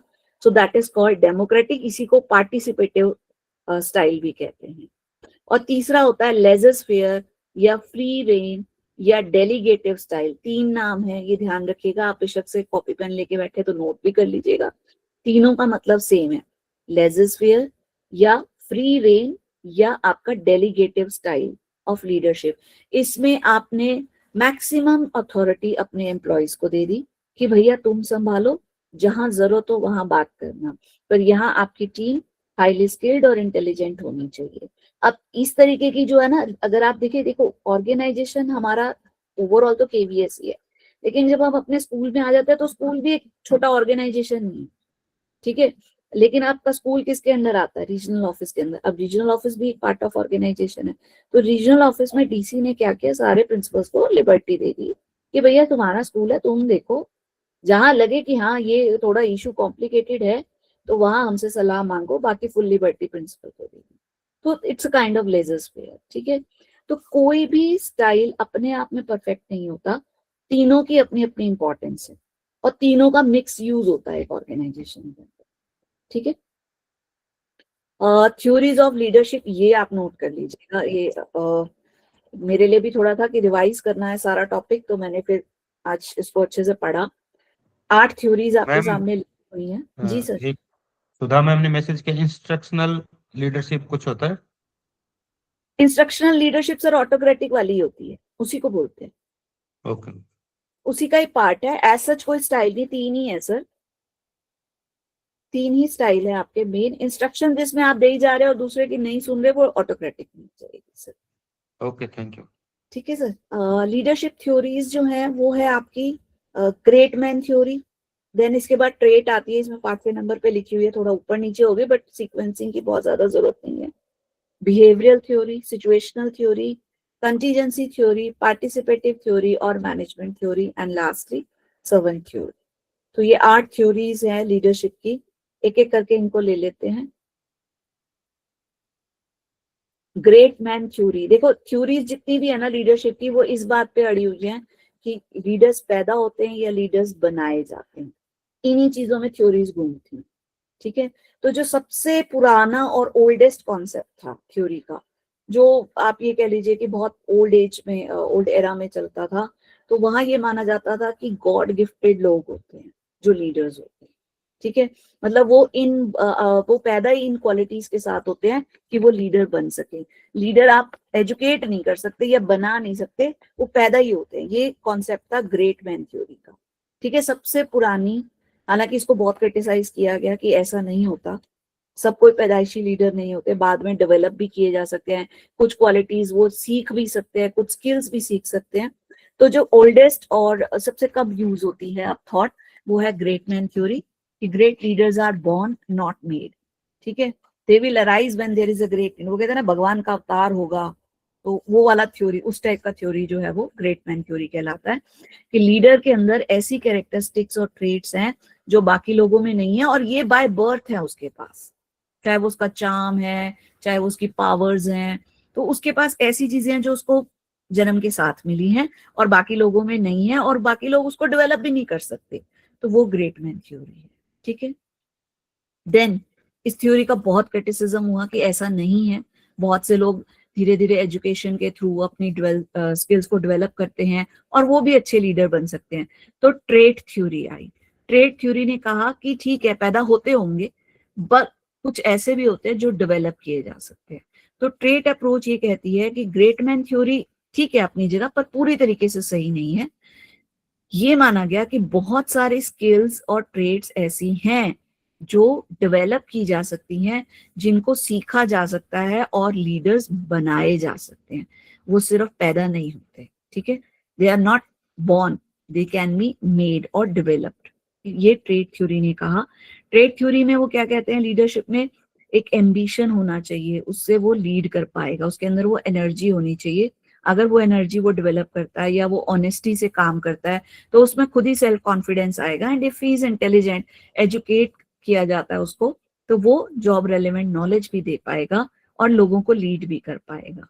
तो ये ट्रेड थ्योरी थी। मैंने अभी आपको 2 बताई, ग्रेट मैन जो कहता है कि लीडर सिर्फ पैदा ही होते हैं और कोई हो ही नहीं सकता। ठीक है, आप सीख ही नहीं सकते लीडरशिप को। ट्रेड थ्योरी कहती है कि नहीं, लीडर्स को ट्रेड्स डेवलप किए जा सकते हैं, उनको एजुकेशन दी जा सकती है, उनकी स्किल्स डेवलप की जा सकती हैं। ठीक है, तो ये हमारी ट्रेड थ्योरी थी। अब ये ज्यादा बेटर अपीलिंग लग रही थी कि ठीक है, मैन मेड भी हैं और गॉड मेड भी हैं, दोनों हैं। लेकिन यहाँ पर भी जो था कि अच्छा और सक्सेसफुल लीडर कौन होगा, जो एजुकेशन वो ले रहा है, अगर वो उसको गलत यूज करे तो भी लीडर तो वो है ही है। तो वो एक अच्छा है या सक्सेसफुल है या इफेक्टिव लीडर है, ये थोड़ा सा कहीं ना कहीं विवाद का इशू बन गया। तो तीसरी थ्योरी आई बिहेवियरल थ्योरी। अब बिहेवियरल नाम से ही क्लियर है, यहाँ हमने बात की कि ट्रेड्स भी छोड़ो, गॉड मेड भी छोड़ो, वो कहता है कि लीडर वो है जो व्यवहार अच्छा रखे, जिसका बिहेवियर, भले ही वो कितना इंटेलिजेंट है, लेकिन अगर वो खड़ूस है तो वो लीडर नहीं। ठीक है ना, वो कितना ही उसको सब आता जाता है, वो सीधे मुंह किसी से बात ही नहीं करता या अब्यूजिव लैंग्वेज यूज करता है, तो वो एक अच्छा लीडर नहीं है। सो बिहेवियरल थ्योरी ये कहती है कि leadership based on the believe that great leaders are made not born and they are made according to their behaviour. यहाँ पर ये ध्यान देना कि rooted in behaviorism, this leadership theory focuses on the actions of leaders, not on the mental qualities or internal stress. ठीक है, internal states. तो भले ही आप क्वाइट इंटेलिजेंट होंगे, डिग्री होल्डर होंगे, लेकिन आपको अगर आप बात ही नहीं कर पा रहे या आप इतने शाई हैं कि 2 लोगों के सामने आप बात करने लगे, आपके हाथ पैर कांपने लग जाते हैं, तो आप एक अच्छे लीडर नहीं बन सकते, बेशक आपके पास वो ट्रेड्स, वो क्वालिटीज हो। ठीक है, तो इस थ्योरी के हिसाब से लोग लीडर बन सकते हैं by observation, bye teaching, by developing their skills, और उनको अपने बिहेवियर में लाके। यहाँ पर एक चीज ध्यान रखिए, कोई बहुत पढ़ा लिखा नहीं भी है तब भी एक अच्छा लीडर बन सकता है, जरूरी नहीं है कि वो पढ़ा लिखा हो, वो फिर भी एक अच्छा लीडर बन सकता है क्योंकि उसका व्यवहार अच्छा है, उसकी बातों से लोग प्रभावित हो रहे हैं या उससे लोगों का अच्छा हो रहा है, तो भी वो एक अच्छा लीडर बन जाएगा। That is behavioural theory, purely focus how a person treat others. ठीक है, तो एप्रोप्रिएट बिहेवियर जो है वो एक अच्छा लीडर बना देगा। देन आपकी फोर्थ थ्योरी है कंटीजेंसी थ्योरी। अब ये जो है वो सिचुएशन पे आ गई, वो कहते हैं बिहेवियर भी नहीं। कंटीजेंसी थ्योरी कहती है कि success of a leader is a function of various contingency. वो कहते हैं एक अच्छा लीडर वो है जिसने बहुत सारी सिचुएशंस देखी हैं, लोगों के साथ काम किया है, उन सिचुएशन से डील करना सीखा है, एक्सपीरियंस के साथ उसने एक अच्छी लीडरशिप जो है वो गेन की है। So these leaders who are very effective at one place and time may become unsuccessful either when transplanted to another situation. अगर ऐसे लीडर्स को किसी और सिचुएशन में डाल दिया जाए तो हो सकता है कि वहां ये कामयाब ना हो। तो ये एक पर्टिकुलर सिचुएशन में ही कामयाब है क्योंकि उसी को इन्होंने देखा, उसी को सीखा, उसी को ऑब्जर्व किया। तो चौथी थ्योरी सिचुएशन पे बेस्ड आ जाती है कि कुछ लीडर्स जो है वो एक पर्टिकुलर चीज के लिए ही बेस्ट है, बाकी सिचुएशंस में वो ठीक से काम नहीं कर पाएंगे या वो स्ट्रेस में आ जाएंगे या वो डील नहीं कर पाएंगे। ठीक है, तो कॉन्टीजेंसी थ्योरी आ गई ये। अब इसके अंदर आपके 4 अलग अलग सेट्स हैं कॉन्टीजेंसी थ्योरी के अंदर। देखिए मैं फिर से एक बार रिपीट करा देती हूँ। सबसे पहले हमने पढ़ी थी ग्रेट मैन थ्योरी, जो ये कहती है बस जो भगवान ने बनाए हैं, ये तो भगवान के अवतार हैं जो लीडर्स हैं और बाकी कोई और ऐसा हो ही नहीं सकता। दूसरी आई ट्रेड थ्योरी कि नहीं, आप अपनी स्किल इंटेलिजेंस गेन कर सकते हो, सीख सकते हो, तो पर उसमें अच्छे होंगे कि नहीं होंगे ये कैसे पता चले, तो वो फिर तीसरी थ्योरी आई कि बिहेवियर अच्छा होना चाहिए। फिर चौथी थ्योरी आई कि बिहेवियर के साथ साथ कोई व्यक्ति कोई एक पर्टिकुलर सिचुएशन में तो बहुत अच्छे से डील करता है लेकिन दूसरी सिचुएशन में वो अनसक्सेसफुल हो जाता है, तो कंटीजेंसी थ्योरी आई। ठीक है, अब डिफरेंट थ्योरीज ऑफ कंटीजेंसी ही आगे चल रही हैं, जिसमें आपका फिडलर का मॉडल है, हर्से एंड ब्लैंचार्ड का मॉडल है situational theory, path goal theory और देन जागो कंटीजेंसी मॉडल, वीरू जागो कंटीजेंसी मॉडल है। अब फिडलर की कंटीजेंसी मॉडल क्या कहती है, तो ये कहती है कि ग्रुप परफॉर्मेंस डिपेंड करती है लीडरशिप के स्टाइल पर, उसकी मोटिवेशन कैसी है, वो सिचुएशन को फेवरेबल बना लेता है या नहीं बना लेता, वो आप बता सकते हो कि एक अच्छा लीडर है या नहीं है। आप स्कूल के प्रिंसिपल हैं और 90% स्टाफ आपसे खुश नहीं है, ठीक है, आपके रिलेशनशिप अच्छे नहीं है, तो वो आपका काम ही नहीं करके देंगे। ठीक है, भले ही आपके पास पावर हो but your staff won't work. वो मजबूरी वाला काम तो हो जाएगा लेकिन एक अच्छी इफेक्टिवनेस वाला काम नहीं आ पाएगा, तो टास्क शायद कंप्लीट भी ना हो पाए, एफिशिएंसी ना आ पाए, इफेक्टिवनेस ना आ पाए। तो वहां ये है कि लीडरशिप का जो स्टाइल है वो फेवरेबल नहीं है। सिचुएशन के हिसाब से अगर आप फेवरेबल होंगे तभी आप इफेक्टिव होंगे, आप लोगों को कन्विंस कर पाएंगे कि हाँ जी ये काम हमारे लिए जरूरी है। तो पोजीशन पावर को अगर आप मिसयूज करेंगे तो वो अच्छा लीडर नहीं बन पाएगा, इतना डिटेल नहीं करना। देन ये है सेकेंड एस्पेक्ट। ये थ्योरी कहती है कि एक स्टाइल नहीं होना चाहिए सक्सेसफुल लीडर का। जब आप वो कहते हैं ना, अगर मैं इसको सिंपल में समझाऊं तो साम दाम दंड भेद सबने सुना होगा कि जहां जरूरत हो वहां डंडा इस्तेमाल करो, जहां जरूरत हो वहां प्यार से काम करो, जहां जरूरत हो वहां आंख दिखा के भी बच्चे को समझा दो। तो वो सिचुएशनल थ्योरी ब्लैंचार्ड ने कही कि जैसी स्थिति हो सबको एक ही चक्की में नहीं पीस देना, अलग अलग आपके एम्प्लॉइज हैं, अलग अलग उनकी जरूरतें हैं, उसके हिसाब से आपको अलग अलग टाइप की लीडरशिप फॉलो करनी पड़ेगी। तो ये थ्योरी कह रही है कि आपको एक से ज्यादा जगह पे भी खुद को एम्फेसाइज करना पड़ेगा। ठीक है, कि आप बताएं, उसके बाद उनको सुने, उनके साथ पार्टिसिपेट करें, उनको डेलीगेट करें। कि 4 लीडरशिप स्टाइल है, एक जो सिर्फ बता रहे हैं कि कैसे करना है, फिर आप उनको मैसेज सुना भी रहे हैं, सुन भी रहे हैं, उनके साथ पार्टिसिपेट भी कर रहे हैं और फिर आप उनको काम दे रहे हैं।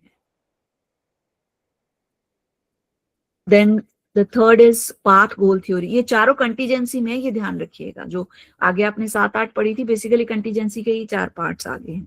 सो पाथ गोल थ्योरी है कि लीडर की रिस्पॉन्सिबिलिटी है to increase subordinate motivation to attain personal and organisational goal. आप कह रहे हो, आप अथॉरिटी हो, इसीलिए नहीं करना है, वो अंदर से भी मोटिवेटेड फील करे क्योंकि जब तक वो अंदर से मोटिवेटेड नहीं करेगा वो धक्का स्टार्ट ही है। सेल्फ मोटिवेट उसको उस लेवल तक लेकर आना कि नहीं, उसको पॉजिटिव एनवायरनमेंट देना, उसको एनकरेज करना ताकि वो काम को अच्छे से कर सके। तो that is path goal theory की। तो लीडर की जिम्मेदारी, इफेक्टिव लीडर वही है जो लोगों को बदलने पे मजबूर कर दे। ये पाथ गोल थ्योरी का एम है। वो लीडर बेकार है जो सामने वाले का एटीट्यूड ना बदल पाए। हालांकि बहुत डिफिकल्ट टास्क होता है किसी का एटीट्यूड बदलना। हम जब ट्रेनिंग में भी बताते हैं तो 3 चीजें होती है। नॉलेज आप बड़े आसानी से दे सकते हो, जैसे मैं आपको दे रही हूँ। स्किल आप प्रैक्टिस से डेवलप करोगे, जितनी बार आप पढ़ोगे लिखोगे उतनी आपकी पक्का हो जाएगा। लेकिन जो एटीट्यूड होता है ना, वो जब तक सामने वाला नहीं चाहता कोई दूसरा उसका बदल नहीं सकता। मतलब वो खुद इन्फ्लुएंस होगा, उस बारे में सोचेगा, उसके लिए आप सिर्फ उसे अपॉर्चुनिटीज दे सकते हो। ठीक है, तो एटीट्यूड जो बदल ले या जो अपने सोचने का नजरिया बदल ले, वो पाथ गोल थ्योरी कहलाती है। फिर वहां आपका इफेक्टिव लीडरशिप की बात आती है कि आप डायरेक्ट भी कर रहे हैं, आप सपोर्ट भी कर रहे हैं लोगों को और उनकी जरूरतों को भी समझ रहे हैं ताकि वो अपना नजरिया ही चीजों के प्रति बदल लें। देन लास्ट इज पार्टिसिपेटिव, नहीं ये उसी के अंदर ही है, पार्टिसिपेटिव लीडरशिप जो है ये बेसिकली डेमोक्रेटिक स्टाइल को ही फोकस करती है ज्यादातर, कि लोगों से कंसल्ट करके डिसीजन आप ले लें। मैनेजरियल ग्रिड की हमें पूजा मैम जरूरत कुछ नहीं है। पूछना चाह रहे थे। Pooja ma'am, sir Fiedler's contingency theory से पहले वाली स्लाइड को एक बार और समझा देंगे क्या मैम? हाँ, कौन सी वाली मैम? ये जो फर्स्ट आई मैडम कंटीजेंसी के वाली जो, हाँ उससे पहले। Behavioural therapy theory. इससे पहले मैम से ब्लैंचार्ड से पहले फील्डर्स कंटीजेंसी है ना, उससे पहले वाली स्लाइड।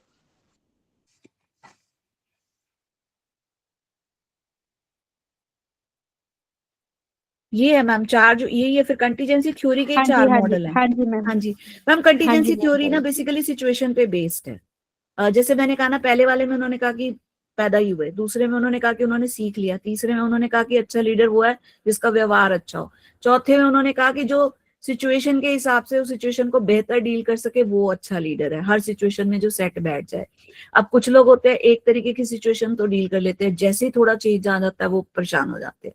तो वो फिर उसी के आगे 4 पार्ट है कि पाथ गोल है या पार्टिसिपेटिव है या आपके जो 2 मॉडल और हैं उसके अंदर। तो कंटीजेंसी थ्योरी जो है वो सिचुएशनल थ्योरी है बेसिकली। आपने जो आगे लिस्ट पढ़ी थी ना, उसमें जो थी वो सिचुएशनल थ्योरी है। बेसिकली एक लीडर अलग अलग सिचुएशन में कैसे अपने फॉलोअर्स को मैनेज करता है या इन्फ्लुएंस करता है या उनसे काम करवा पाता है, ये कंटीजेंसी थ्योरी कहती है कि इफेक्टिव लीडर वो है जो अलग अलग सिचुएशन में अच्छे से काम करवा पाए। अब कुछ लोग होते हैं कि एक टाइप का ही काम करते जा रहे हैं, उसमें तो वो कामयाब हो गए, वैसी सिचुएशन वो डील कर रहे हैं। लेकिन सडनली कुछ हो जाए, कोई और अनवांटेड सिचुएशन आ जाए तो वो पैनिक कर जाते हैं। कई बार आपने देखा नहीं होगा, सब कुछ ठीक चल रहा है, सब बढ़िया चल रहा है, लेकिन जरा सा कुछ हो गया तो कुछ लोग क्या होते हैं, तुरंत से घबरा जाते हैं, स्ट्रेस में आ जाते हैं, पैनिक हो जाते हैं। भले ही वो बहुत अच्छे वर्कर होंगे बट वो अच्छे लीडर नहीं कहला पाएंगे क्योंकि वो सिचुएशन को डील नहीं कर पाए। तो जो सभी सिचुएशन में अच्छे से डील कर ले पॉजिटिव एटीट्यूड के साथ, वो एक अच्छा लीडर है। तो कंटीजेंसी थ्योरी सिचुएशनल लीडरशिप के ऊपर बात करती है। मतलब बेसिकली देखे तो 4 ही है मैम। एक गॉडमेड ग्रेट मैन थ्योरी, दूसरी आपकी ट्रेड थ्योरी जिसमें आपने ट्रेड्स डेवलप किए, अपने स्किल एजुकेशन इंटेलिजेंस की बात की हमने, या चार्म की या फिटनेस की बात की। फिर तीसरा आता है भले आपके पास ये सब कुछ ना हो लेकिन आपका व्यवहार बहुत अच्छा है। और चौथा है कि आपका व्यवहार है नहीं है। कई बार आपने देखा होगा खड़ूस से खड़ूस भी टिपिकल केस को निपटा देता है तो लोग बड़ी तारीफ करते हैं। ठीक है ना। तो ट्रेड्स या मैनमेड या जो भी है वो सब हटके अगर आप किसी सिचुएशन को अच्छे से डील कर लेते हैं पॉजिटिवली, तो भी आप एक इफेक्टिव लीडर हैं। तो लीडर वो नहीं है जो पैदा हुआ, लीडर वो नहीं है जिसने सब कुछ सीखा, लीडर वो नहीं है जिसका व्यवहार अच्छा है, लीडर वो है जो सारी सिचुएशन में इन सब चीजों को अप्लाई करना जानता है। तो आजकल जो अप्रोच चल रही है वो सिचुएशनल वाली, जो मॉडर्न थ्योरी प्रेजेंट में आप बात करें तो भले ही थोड़ा कम पढ़ा लिखा हो चलेगा, भले वो खूबसूरत ना हो चलेगा, थोड़ा व्यवहार ऊपर नीचे तो भी चलेगा, लेकिन अगर वो सिचुएशंस को हैंडल करना जानता है अच्छे से और उसमें वो सब काम सॉर्ट आउट कर देता है, तो वो कंटीजेंसी थ्योरी है। उसी में फिर अलग अलग है कि कोई ऐसा होगा जो सिचुएशंस में लोगों को कन्विंस ही कर देता अपना नजरिया बदलने के लिए। आप अपनी लाइफ में याद करके देखिए कहाँ कहाँ लोगों ने आपको लीड किया। आपको बेटर एग्जाम्पल अपने खुद के पर्सनल एक्सपीरियंस से मिल जाएंगे, जहां आपको लगा कि नहीं यार मुझे अपनी सोच, आपको किसी को बताने की जरूरत नहीं है। Think about yourself. बहुत सी जगह हम अपना नजरिया बदलते हैं। आप जैसे जैसे ग्रोथ है, जब आप 20 साल के थे या जब आप 14-15 साल के थे, आपकी सोच अलग थी, 20 पे हुए अलग हो गई, 30 पे हुए अलग हो गई। आज आप मुझसे पूछो, मुझे लगता है कोई कुछ भी बकता रहे, मुझे क्या लेना देना। सिचुएशन आई, उसको हैंडल करो, किसी के आगे रोना मत रहो, सबसे बढ़िया है। क्योंकि लोग सिर्फ रोने का मजाक, तो मैंने एक फिलॉसफी डेवलप कर ली, अभी लोग मुझे ही फॉलो कर देते हैं कि ये तो बड़ी सही रहती है, इसको फर्क। तो पॉइंट ये है कि सिचुएशंस को हैंडल करना जिसको आ गया अलग अलग सिचुएशन में। तो अब आप प्रिंसिपल बनने जा रहे हैं, आपके सामने अलग अलग सिचुएशन आएंगी। मैं अभी ना एक केस स्टडी भी यहाँ पे डिस्कस कर देती हूँ, अगर सर कहें तो, थोड़ा सा टाइम ऊपर हो जाएगा। कल एक डिस्क्रिप्टिव की बात चली सर थी। कुछ पूछना चाह रहे हैं सुरेश सर। जी सर। हाँ मैडम, मैं यही पूछ रहा था जो आपने सॉल्व कर दिया, ये कंटीन्यूसी थियरी है, वही अपना सिचुएशन थियरी होगी। हाँ सिचुएशनल थ्योरी है सर, ये हाँ, सिचुएशनल वो आपने थ्योरी। एक्सप्लेन कर दिया, जो मैंने डाउट था तो बिल्कुल। मैंने सर highlight एक किया, एक उसके बाद छोटा आपने सा मैं क्वेश्चन, अगर आप पीपीटी तो यहीं पे एंड कर रही हूँ मैं, एक छोटा सा क्वेश्चन था आप सबके साथ जी मैम, शेयर जी। करूंगी। जी करिए। कल एक बात चल रही थी ना कि डिस्क्रिप्टिव की किस तरीके के क्वेश्चन आएंगे, कल इस विषय पर भी चर्चा हुई थी। तो मैं आज ऐसे चेक कर रही थी, तो उसमें एक था कि आपको केस स्टडी भी दी जा सकती है। अब मैं आप पूरा हाउस के सामने क्वेश्चन रखती हूँ, एक टीचर है कंटिन्यूअसली लेट आ रहा है, आप उसको वार्निंग्स भी दे चुके हैं, या आप उसमें क्वेश्चन ये था कि आप उसके साथ कैसे डील करेंगे, कैसे आप उसे लाइन पे लेके आएंगे। Habitual late coming to the school बड़ा एक कॉमन केस है। एज अ प्रिंसिपल आप क्या स्टेप्स फॉलो करेंगे, ये 4 नंबर का क्वेश्चन है, ये पूरे हाउस के लिए क्वेश्चन है। आप बताइए, आप इस पे डिस्कशन कीजिए। यहाँ लीडरशिप आपकी आएगी, आप कैसे लीड करेंगे वहां पे। मैम पहले तो हम बात करके फिगर आउट करने की कोशिश करेंगे कि लेट आने की वजह क्या है हर रोज। बिल्कुल पहले बिल्कुल, तो वो हाँ। है कि हमें पता ही नहीं ना कि सामने वाले की लाइफ में क्या इशू चल रहा क्या है, चल रहा है, right right right. So first is the most humane approach to try and understand the other life. Then only we can bring any change. Okay आप मैम यहाँ पर ना 4 नंबर का क्वेश्चन है डिस्क्रिप्टिव। मैं आपको बिल्कुल पेपर वाले पैटर्न पे लेके जा रही हूँ। आपका पहला पॉइंट होगा finding out the reason of late attendance और इंक्वायरिंग फ्रॉम द टीचर जो भी है ना, employ. If you write in the proper way then you will get 4 marks, otherwise फिर वही प्रॉब्लम हो जाएगी जैसे हम बच्चे को सिखाते हैं। चलिए, मैम ने एक स्टेप बहुत अच्छा बोला। सबसे पहला स्टेप यही होगा कि हम पूछेंगे कि भैया क्या बात हो गई, क्यों लेट आ रहे हो, तो इंक्वायरी हो जाएगी। आप उनसे पूछेंगे, verbal inquiry, sort of preliminary inquiry. अगर मैं बिल्कुल ही टेक्निकल भाषा में आ जाओ तो प्रीलिमिनरी इंक्वायरी हम इसको कहते हैं, कि हम जानने की कोशिश करेंगे कि कारण क्या है। चलिए, कोई खास कारण नहीं नजर आया, फिर क्या करेंगे? Any other person? फिर हम कॉन्सिक्वेंसेस बता सकते हैं एक बार कि देखो अगर ऐसे ही चला तो इसके कॉन्सिक्वेंसेस ये होंगे। ओके, और कोई?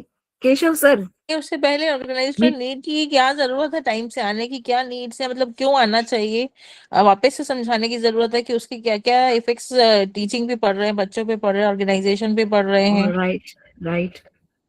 और मैम कोई? हम उनको पर्सनली पहले जैसे मैडम ने कहा, हम उन्हें कह सकते हैं भाई आप क्यों लेट आ रहे हो, इसके लिए ये स्टेपिंग हो सकती है। ओके सर, आपने इन्फॉर्म कर दिया उसको, उसके बाद भी बंदा नहीं सुधरा फिर, क्योंकि में तो पूछ जाएगा। हम मोटिवेट करेंगे कि आपकी प्रेजेंस कितनी इंपॉर्टेंट है, मॉर्निंग टाइम भी आप लेट आ रहे हो किसी वजह से, तो उनको एक ऐसा काम असाइन करेंगे जिससे उनकी प्रेजेंस बनी रहे और उनको इम्पोर्टेंस फील हो। वेरी राइट, आप उसको बंदे को काम पे ही लगा दोगे। ये तो बहुत उससे जगह वो बहुत सारे प्रिंसिपल ऐसा फॉलो करते हैं, जब उन्हें लगता है अच्छा नहीं यार, इसे काम ही ऐसा दे दो कि खुद ही आ जाएगा। एग्जैक्टली सेल्फ उसको मोटिवेट भी करेंगे। बहुत सारी जगह पे ये चीज सही रिजल्ट भी देती है, कई जगह नहीं भी देती है। चलिए मैडम, इस सारे कंडीशंस में ना जी, सबसे इम्पोर्टेंट है एज अ लीडर प्रिंसिपल को कि खुद ही एक वैल्यू सेट करे, आदर्श सेट करे। सर प्रिंसिपल टाइम से आ रहा है ना, तभी तो उसको पता कि वो लेट आ रहा है। नहीं रेणुका मैम, आजकल वाले सभी टाइम रेणुका मैम, जी स्टाफ मीटिंग वगैरह में जैसे है कि इतने बजे आने पर लाइन लग जाती है, या प्रिंसिपल्स ऐसा भी कहीं कहते हैं कि 3 टाइम्स आप मंथ में लेट आए हाफ आपका डे हाफ सीएल कट जाएगी। होगा। हाँ। अच्छा मैम, गेट ड्यूटीज लगेंगी इक्वली, और जो कर रहे हैं नहीं नोट कर, मतलब सुबह होता है ना जैसे 7:30 टाइम है, 7:20 गेट पर टीचर का ड्यूटी लगता है, तो ऐसी इंपॉर्टेंट जगह पर उन्हें थोड़ा सा रिस्पॉन्सिबल बनाया जा सकता है। Right right. तो मैं अभी क्योंकि लीडरशिप का पढ़ाया, और क्योंकि कल ही मैं इस उससे ना गो थ्रू की, जब आप लोग के लिए लेक्चर तैयार करी थी, तो डिफरेंट पर्सपेक्टिव्स देखा, तो इसमें भी क्वेश्चन बनता है 4 नंबर का, और एक्चुअल केस स्टडी है। तो फर्स्ट स्टेप जी मैडम एक बात है कि हमने थ्योरी में ये भी पढ़ा क्या? कि अगर बंदा अपना एटीट्यूड खुद नहीं चेंज कर पा रहा है तो हम क्या करेंगे? बदलने का प्रयास करेंगे। बिल्कुल बिल्कुल, बदलने का अगर वो प्रयोग बदले तो करेंगे। ठीक है भाई। हाँ, नहीं तो मैंने फिर अभी बोला ना, कुछ साम चीजें दाम तो दंड भेद। हाँ, दंड भेद वही है, थोड़ा भेद डाल बिल्कुल देंगे सर, कि वो जल्दी आ जाए। लेकिन वो आखिरी स्टेप होगा।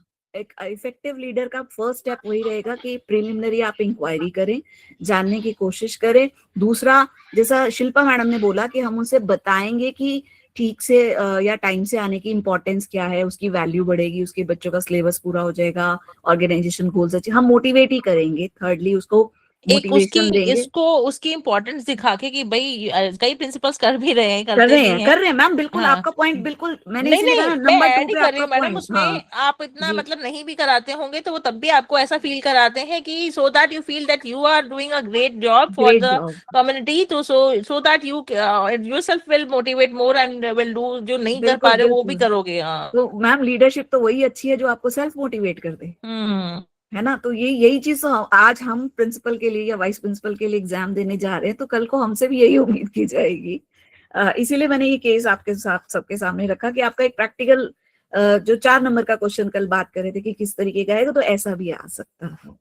चलिए, बहुत बहुत बढ़िया रिस्पॉन्स आप सबने दिया और बहुत ध्यान से सुना आप लोगों ने।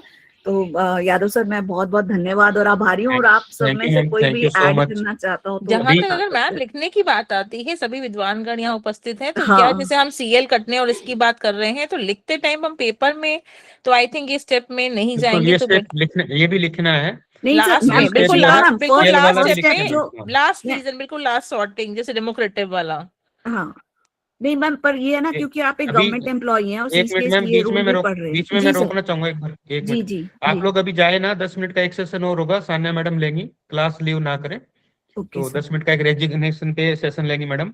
जी जी जी। ठीक है, हाँ जी, हाँ बताएं। मैम अभी ये सर जो बात हुई है, मैडम। अगर हमारी सुबह गेट ड्यूटी लगती है बच्चों की सेफ्टी एंड सिक्योरिटी को लेकर, जी ठीक है मैम, सुबह वो हार्डली 1 या 2 टीचर की लगती है। अगर कोई टीचर उसमें आ ही नहीं रहा तो मैम ये बहुत बड़ा इशू है अपने आप में। हाँ, तो ये मैम यहाँ पे प्रिंसिपल का रोल आएगा कि रोटेशन पे ड्यूटीज लगे। एक वीक 2 टीचर्स, अगले वीक हाँ, नेक्स्ट तो 2 रोटेशन पे टीचर्स, ही लगती है मैम रोटेशन पे ही मैक्सिमम। लगती है नॉर्मली। उसमें अगर कोई पेरेंट आजकल वर्किंग है, वो बच्चा जल्दी छोड़कर जा रहा है, सड़क पर तो नहीं बच्चा रहेगा। नहीं बिल्कुल तो उस मौके पर अगर टीचर नहीं आ रहा, बहुत कैजुअली ले रहे हैं, देन प्रिंसिपल को स्ट्रिक्ट होना बनता भी है। स्ट्रिक्ट होना पड़ेगा मैम। मैं आपको वही कह रही हूँ ना, अभी मैडम मैम ने कहा कि लिखेंगे कैसे। एक्सक्यूज मी मैम, जी सर। मैं थोड़ा बीच में बोलूंगा मैडम। कल का सेशन अटेंड नहीं कर पाए थे, तो थोड़ा एक बार समराइज कर दीजिए कि पेपर स्टाइल क्या रहेगा। थोड़ा सर 2 मिनट तो। कल तो सिर्फ यही डिस्कस हुआ था कि क्या क्या टॉपिक कितने दिन में कवर करना है, और उसका हाँ, सर ने बहुत अच्छा सा वो एक फाइल बना के ग्रुप में शेयर भी किया कि ये टॉपिक है, हम इस तरीके से कवर करेंगे। तो मैंने सर को कहा था जो मैनेजमेंट और लीडरशिप है, मैं 2 दिन में आपको करवा दूंगी। आधा मैंने आज कवर कर लिया, बाकी का आधा जो है वो मैं जब भी कल या परसों जो भी हमें टाइम मिलेगा उसमें फिर मैं करवा दूंगी। और एक रिक्वेस्ट मैडम, जब भी जो भी पढ़ाए ना, उसी वक्त नहीं उसी दिन आप पोस्ट कर लेंगे, एकदम ग्रोथ हो जाएंगे, उससे क्या हाँ होगा जी थोड़ा। हाँ जी सर, मैं अभी यादव सर के साथ शेयर कर दूंगी, थोड़ा इसको एडिट कर दूं जो एक्स्ट्रा मटेरियल है, फिर वो सर अपने आप आप सबके साथ शेयर कर देंगे। जी थैंक यू मैम। जी सर जी sir. Thank you so much, ma'am. Thank you, madam. Thank you. Very nice. So, thank you ma'am. Thank you so much madam, thank you so much. अरे sir आप लोग धन्यवाद। thank you, और ma'am. नहीं Renuka madam, आपकी एक खास बात ये रही, आपकी एक खास बात ये रही कि आपने आगे बढ़ के स्वयं जिम्मेदारी स्वीकार की, ये सबसे बड़ी बात है। हाँ सर यही मैनेजमेंट यही वाली हूँ मैं। लीडरशिप है सर, यही लीडरशिप है। यही लीडरशिप है भाई, क्या बात जी है। हाँ। बहुत बढ़िया, बहुत बढ़िया मैडम। धन्यवाद सर, धन्यवाद आपके कॉम्प्लीमेंट के लिए। और मैं कह रही हूँ ना, मैं मैनेजमेंट की स्टूडेंट हूँ सर, मैं अपने बच्चों को भी यही कहती हूँ, मैं कहा बेटा कोई और समझे ना समझे, हमको समझना है क्योंकि हम मैडम मैनेजमेंट पढ़ रहे हैं। बाय बॉर्न लीडर है मैडम, बाय बर्थ लीडर है। नहीं बाय बॉर्न कोई नहीं है सर। चलिए आई थिंक वो रेजिग्नेशन वाला सर अभी जो टॉपिक लेना है। हाँ वो मैम, उन्होंने- आई जी विल टेक जी that topic, thank you so much. And मैं सिर्फ 10 मिनट्स ही लूंगी, बहुत ही छोटा सा है। एंड मेरे को पर्सनली स्वामी हैंडबुक पढ़ना बहुत डिफिकल्ट लगता है, तो आज मैंने ये चैलेंज लिया था कि कुछ एक तो पढ़ ले। तो फिर मैंने वो एक पेपर देखा, उसमें रेजिग्नेशन पे पूछा था, तो मैंने वो पढ़ा। एंड आई थॉट कि मैं सबके साथ शेयर भी कर लेती हूँ। तो एक्चुअली मैं स्क्रीन शेयर नहीं कर पा रही हूँ, तो मैं यादव सर को रिक्वेस्ट करूंगी कि प्लीज आप शेयर कर दो वो PDF.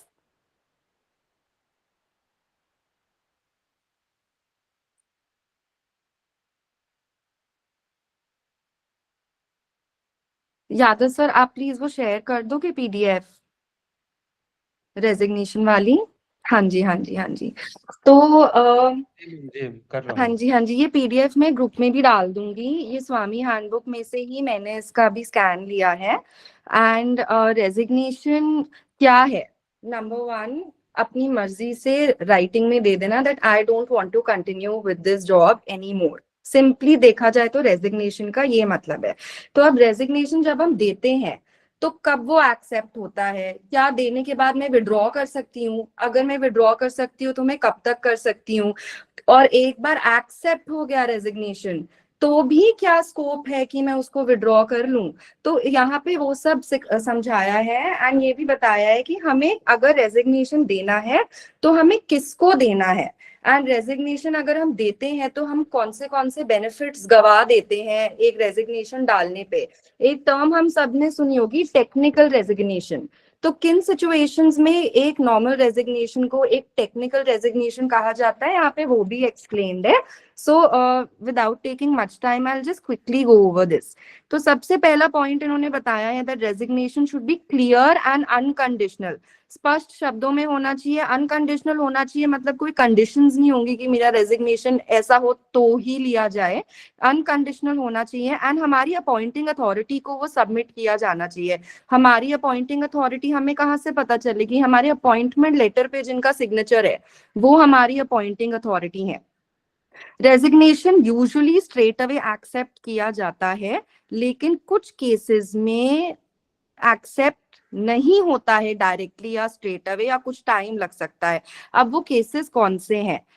Number 1, when the officer concerned is engaged on work of importance and उन ऑफिसर के लिए अभी कोई ऑल्टरनेटिव अरेंजमेंट अवेलेबल नहीं है एंड उनका पोस्ट फिलअप करने के लिए टाइम लगेगा। इन दैट केस इमिडिएटली या स्ट्रेट अवे आपका रेजिग्नेशन एक्सेप्ट नहीं होगा। सेकंड केस में अगर किसी ऑफिशियल के अगेंस्ट किसी भी तरीके की इंक्वायरी या इन्वेस्टिगेशन पेंडिंग है, चाहे वो सस्पेंडेड है या नहीं है उससे कोई फर्क नहीं पड़ता, as long as there is a pending inquiry और investigation, in that case also straight away accept नहीं होगा रेजिग्नेशन। अब मान लेते हैं कि हम केस ए में है, मतलब कि हम किसी इंपॉर्टेंट वर्क को हैंडल करते हैं, हमारा ऑल्टरनेटिव ढूंढना मुश्किल है। तो इन दैट केस रेजिग्नेशन कब एक्सेप्ट होगा? जब कोई ऑल्टरनेटिव हमारा मिल जाएगा या हमारी पोस्ट को फिलअप करने के लिए कोई आ जाएगा, तभी हमारा रेजिग्नेशन एक्सेप्ट होगा। एंड एक्सेप्टेंस ऑफ रेजिग्नेशन का मतलब ये नहीं है कि मुझे कल से नहीं आना, वो डेट ऑफ रिलीविंग होती है वो अलग होता है। एक्सेप्टेंस ऑफ रेजिग्नेशन एक अलग प्रोसीजर का एक पार्ट है, but it is not the same as कि आपको कल से नहीं आना।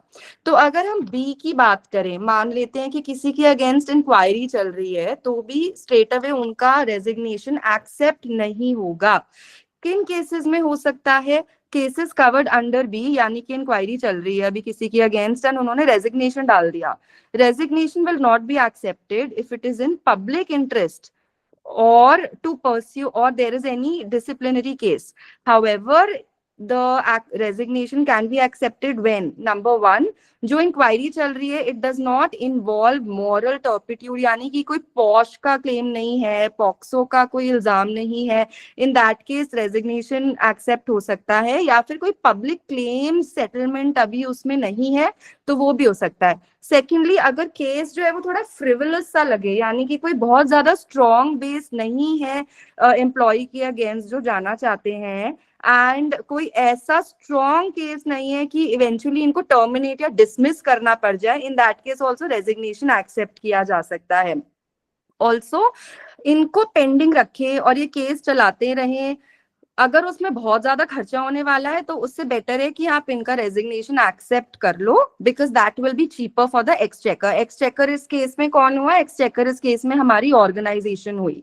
आगे ये भी बताया है कि एक्सेप्टेंस इन केसेस बी, अगर कोई पेंडिंग इंक्वायरी चल रही है तो उसमें final approval minister in charge का आता है in respect of employees in group A and B, and head of department आता है in case of respect of group C employees. तो अगर ग्रुप ए या बी के किसी एम्प्लॉय के अगेंस्ट कोई पेंडिंग इंक्वायरी है और वो रेजिग्नेशन डालते हैं, लेकिन डिपार्टमेंट को ऐसा लगता है कि इतना इम्पोर्टेंट ये केस नहीं है, इसमें कुछ पॉक्सो या पॉश इन्वॉल्व नहीं है, तो इन दैट केस कहाँ से अप्रूवल आता है उनकी रेजिग्नेशन का? मिनिस्टर इन चार्ज से, अगर वो ग्रुप ए या बी का एम्प्लॉय है। और अगर वो ग्रुप सी का एम्प्लॉय है तो हेड ऑफ डिपार्टमेंट के पास अप्रूविंग अथॉरिटी होती है कि इनका रेजिग्नेशन एक्सेप्ट हम कर सकते हैं।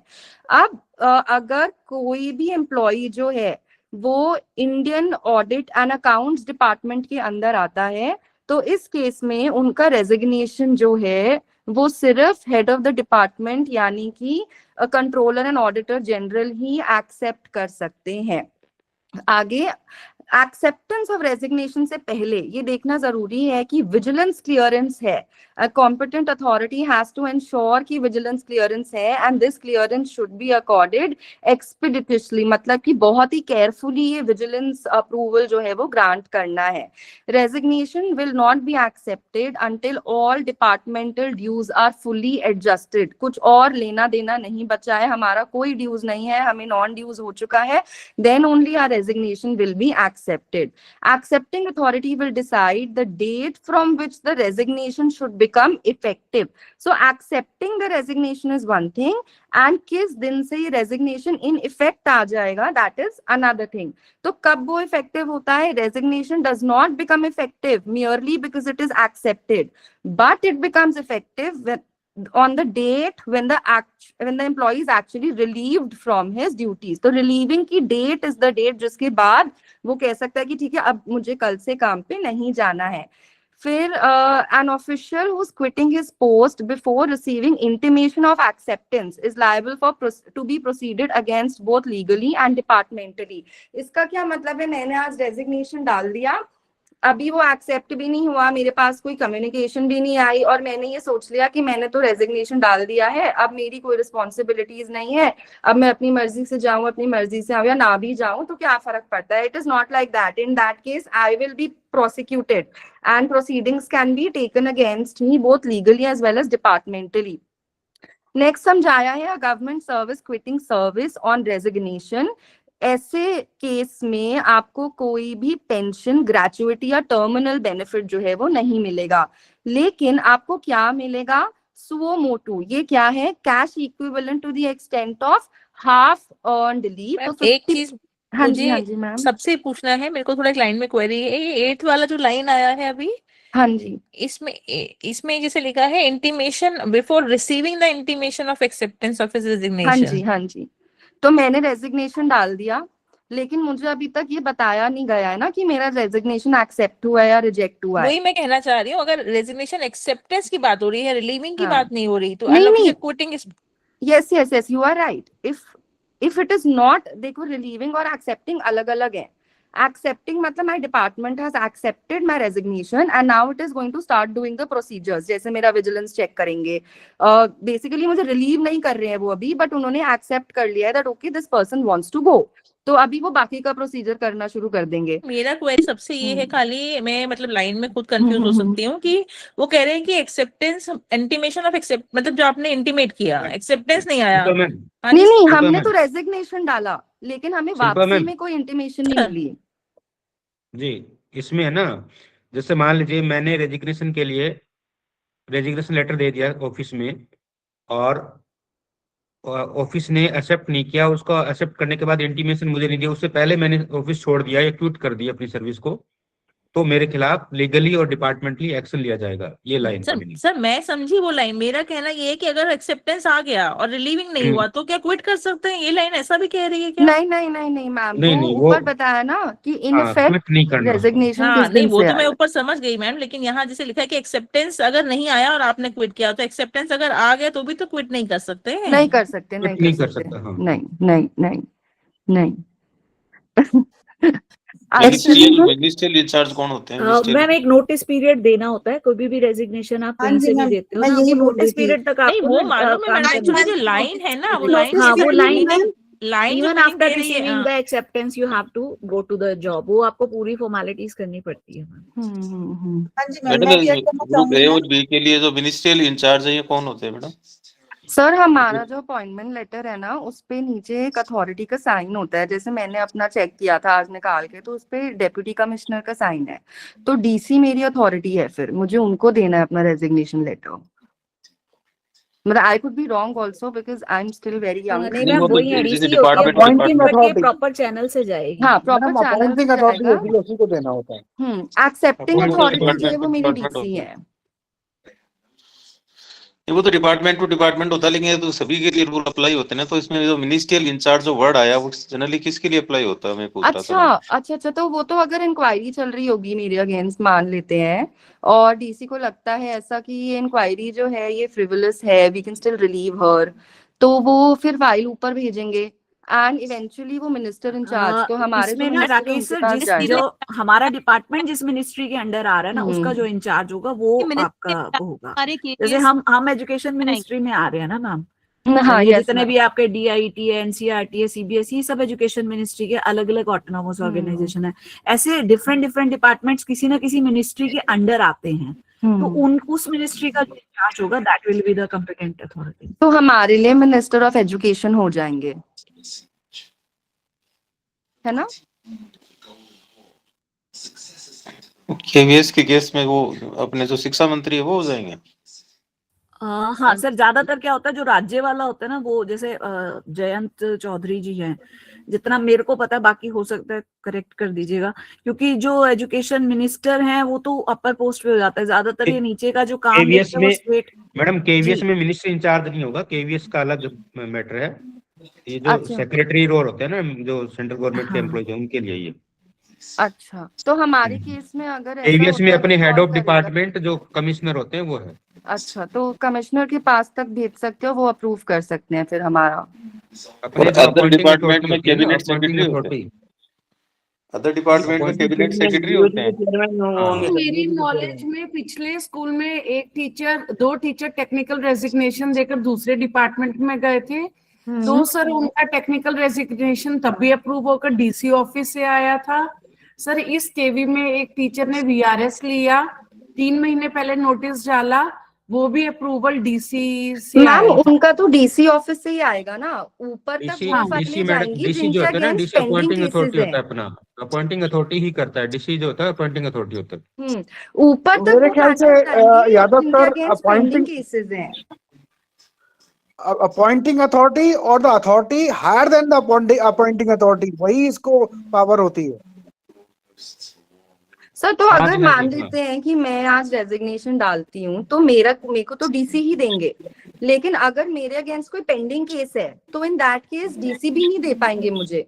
उनको पहले वो दिखाना होगा कि ये वर्थलेस केस है, ये किसी काम का केस नहीं है, तो if she wants to go let her go. तो लेकिन वो ये डीसी नहीं डिसाइड कर सकते, वो ये ऊपर भेजेंगे अपना कमेंट वगैरह डाल के। तो ऊपर वाले ऑफिशियल्स तब इन्वॉल्व होंगे जब पेंडिंग केसेस है। जैसे मैम ने बताया कि उनके ऑफिस में एक VRS का केस था और एक और टेक्निकल रेजिग्नेशन था, तो in that case there is no pending inquiry in case, तो फिर तो DC will only give she will accept and she will grant that this person can go from this particular date. हाँ, KVS में madam power delegate की होती है, all round सभी power commissioner के पास ही होती है, लेकिन वो पावर डेलीगेट कर दी जाती है आरओ को।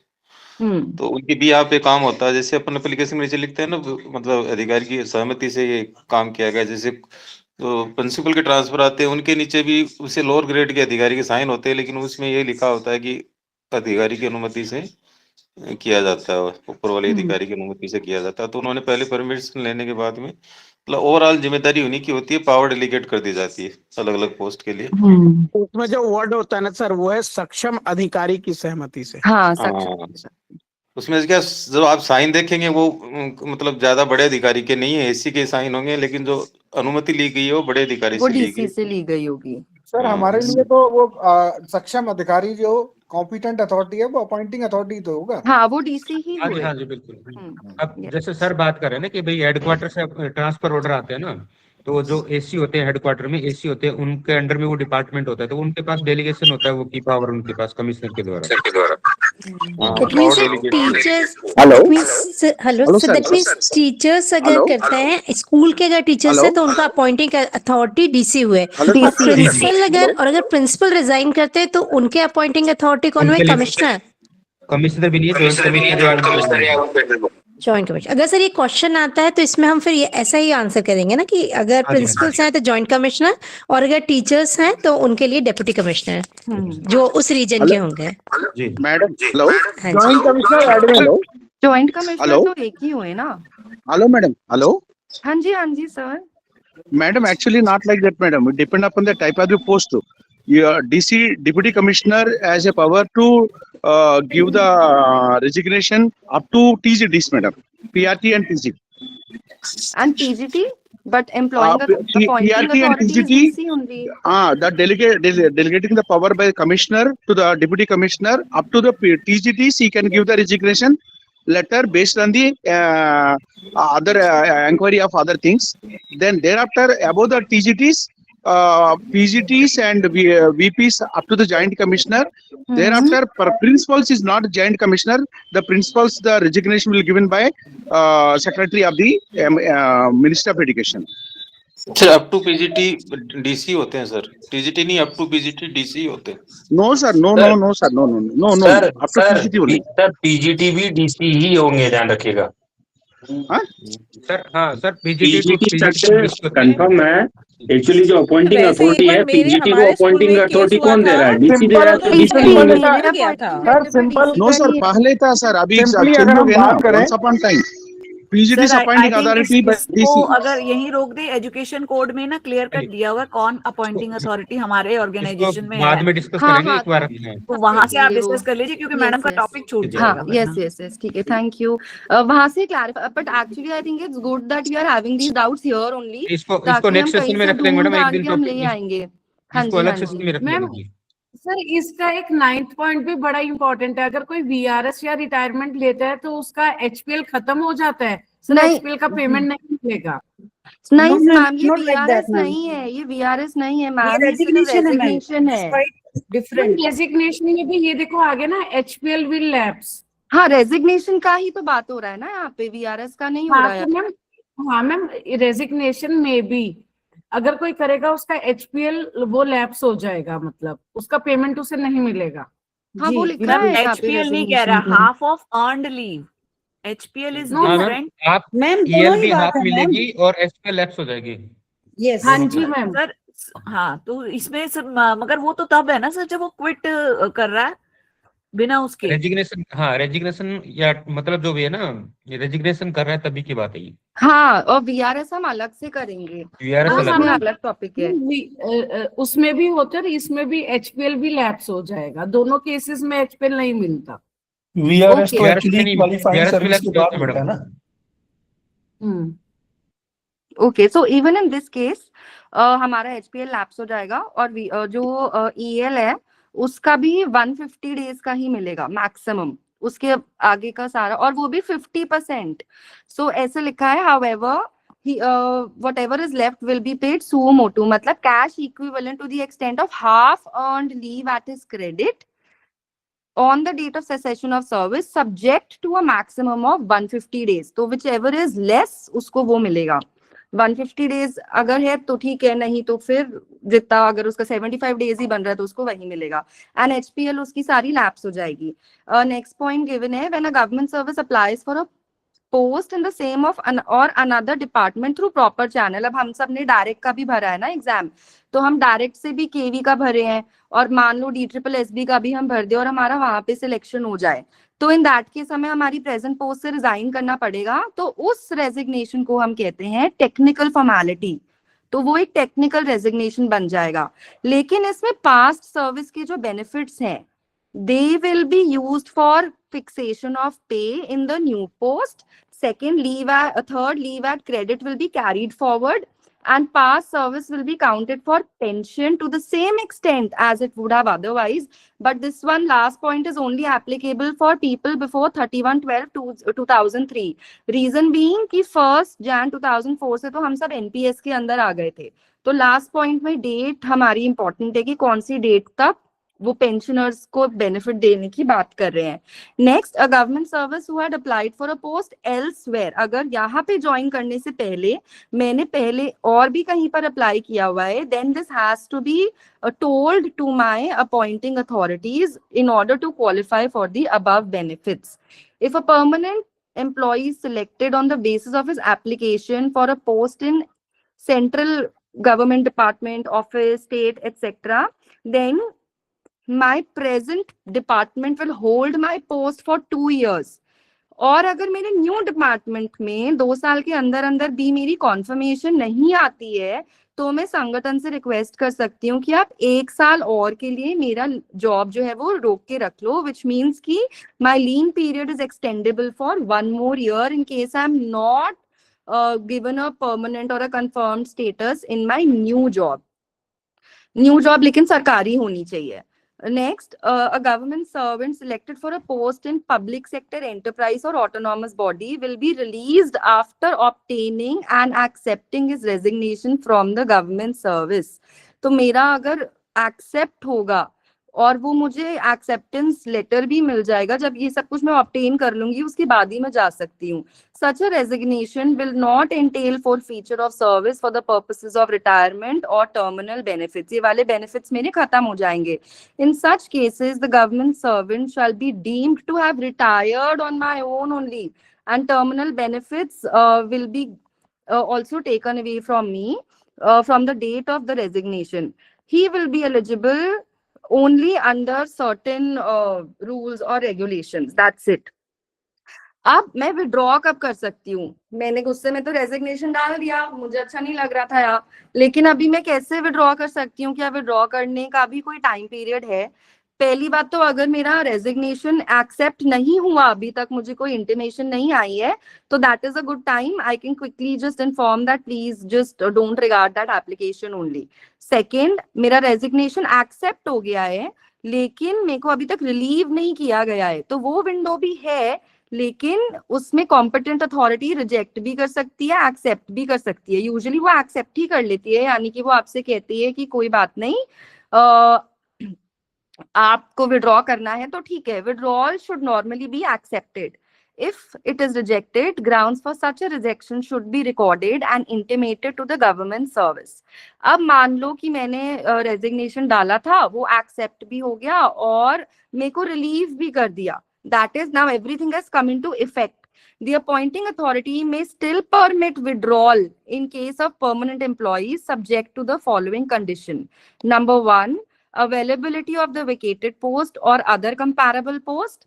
Resignation was tendered under certain compelling reasons. हो सकता है मेरी लाइफ में कुछ ऐसी चीजें हो गई हो जिन्होंने मुझे कंपेल कर दिया हो ये रेजिग्नेशन डालने के लिए, which do not involve any reflection of my integrity, efficiency or conduct. I was a good employee, but because of extreme or dire reasons in my life, I gave this resignation and I was relieved also. But I can still request back कि इन reasons से मैंने किया था, अभी वो reasons खत्म हो गया and I can work again. In that case also,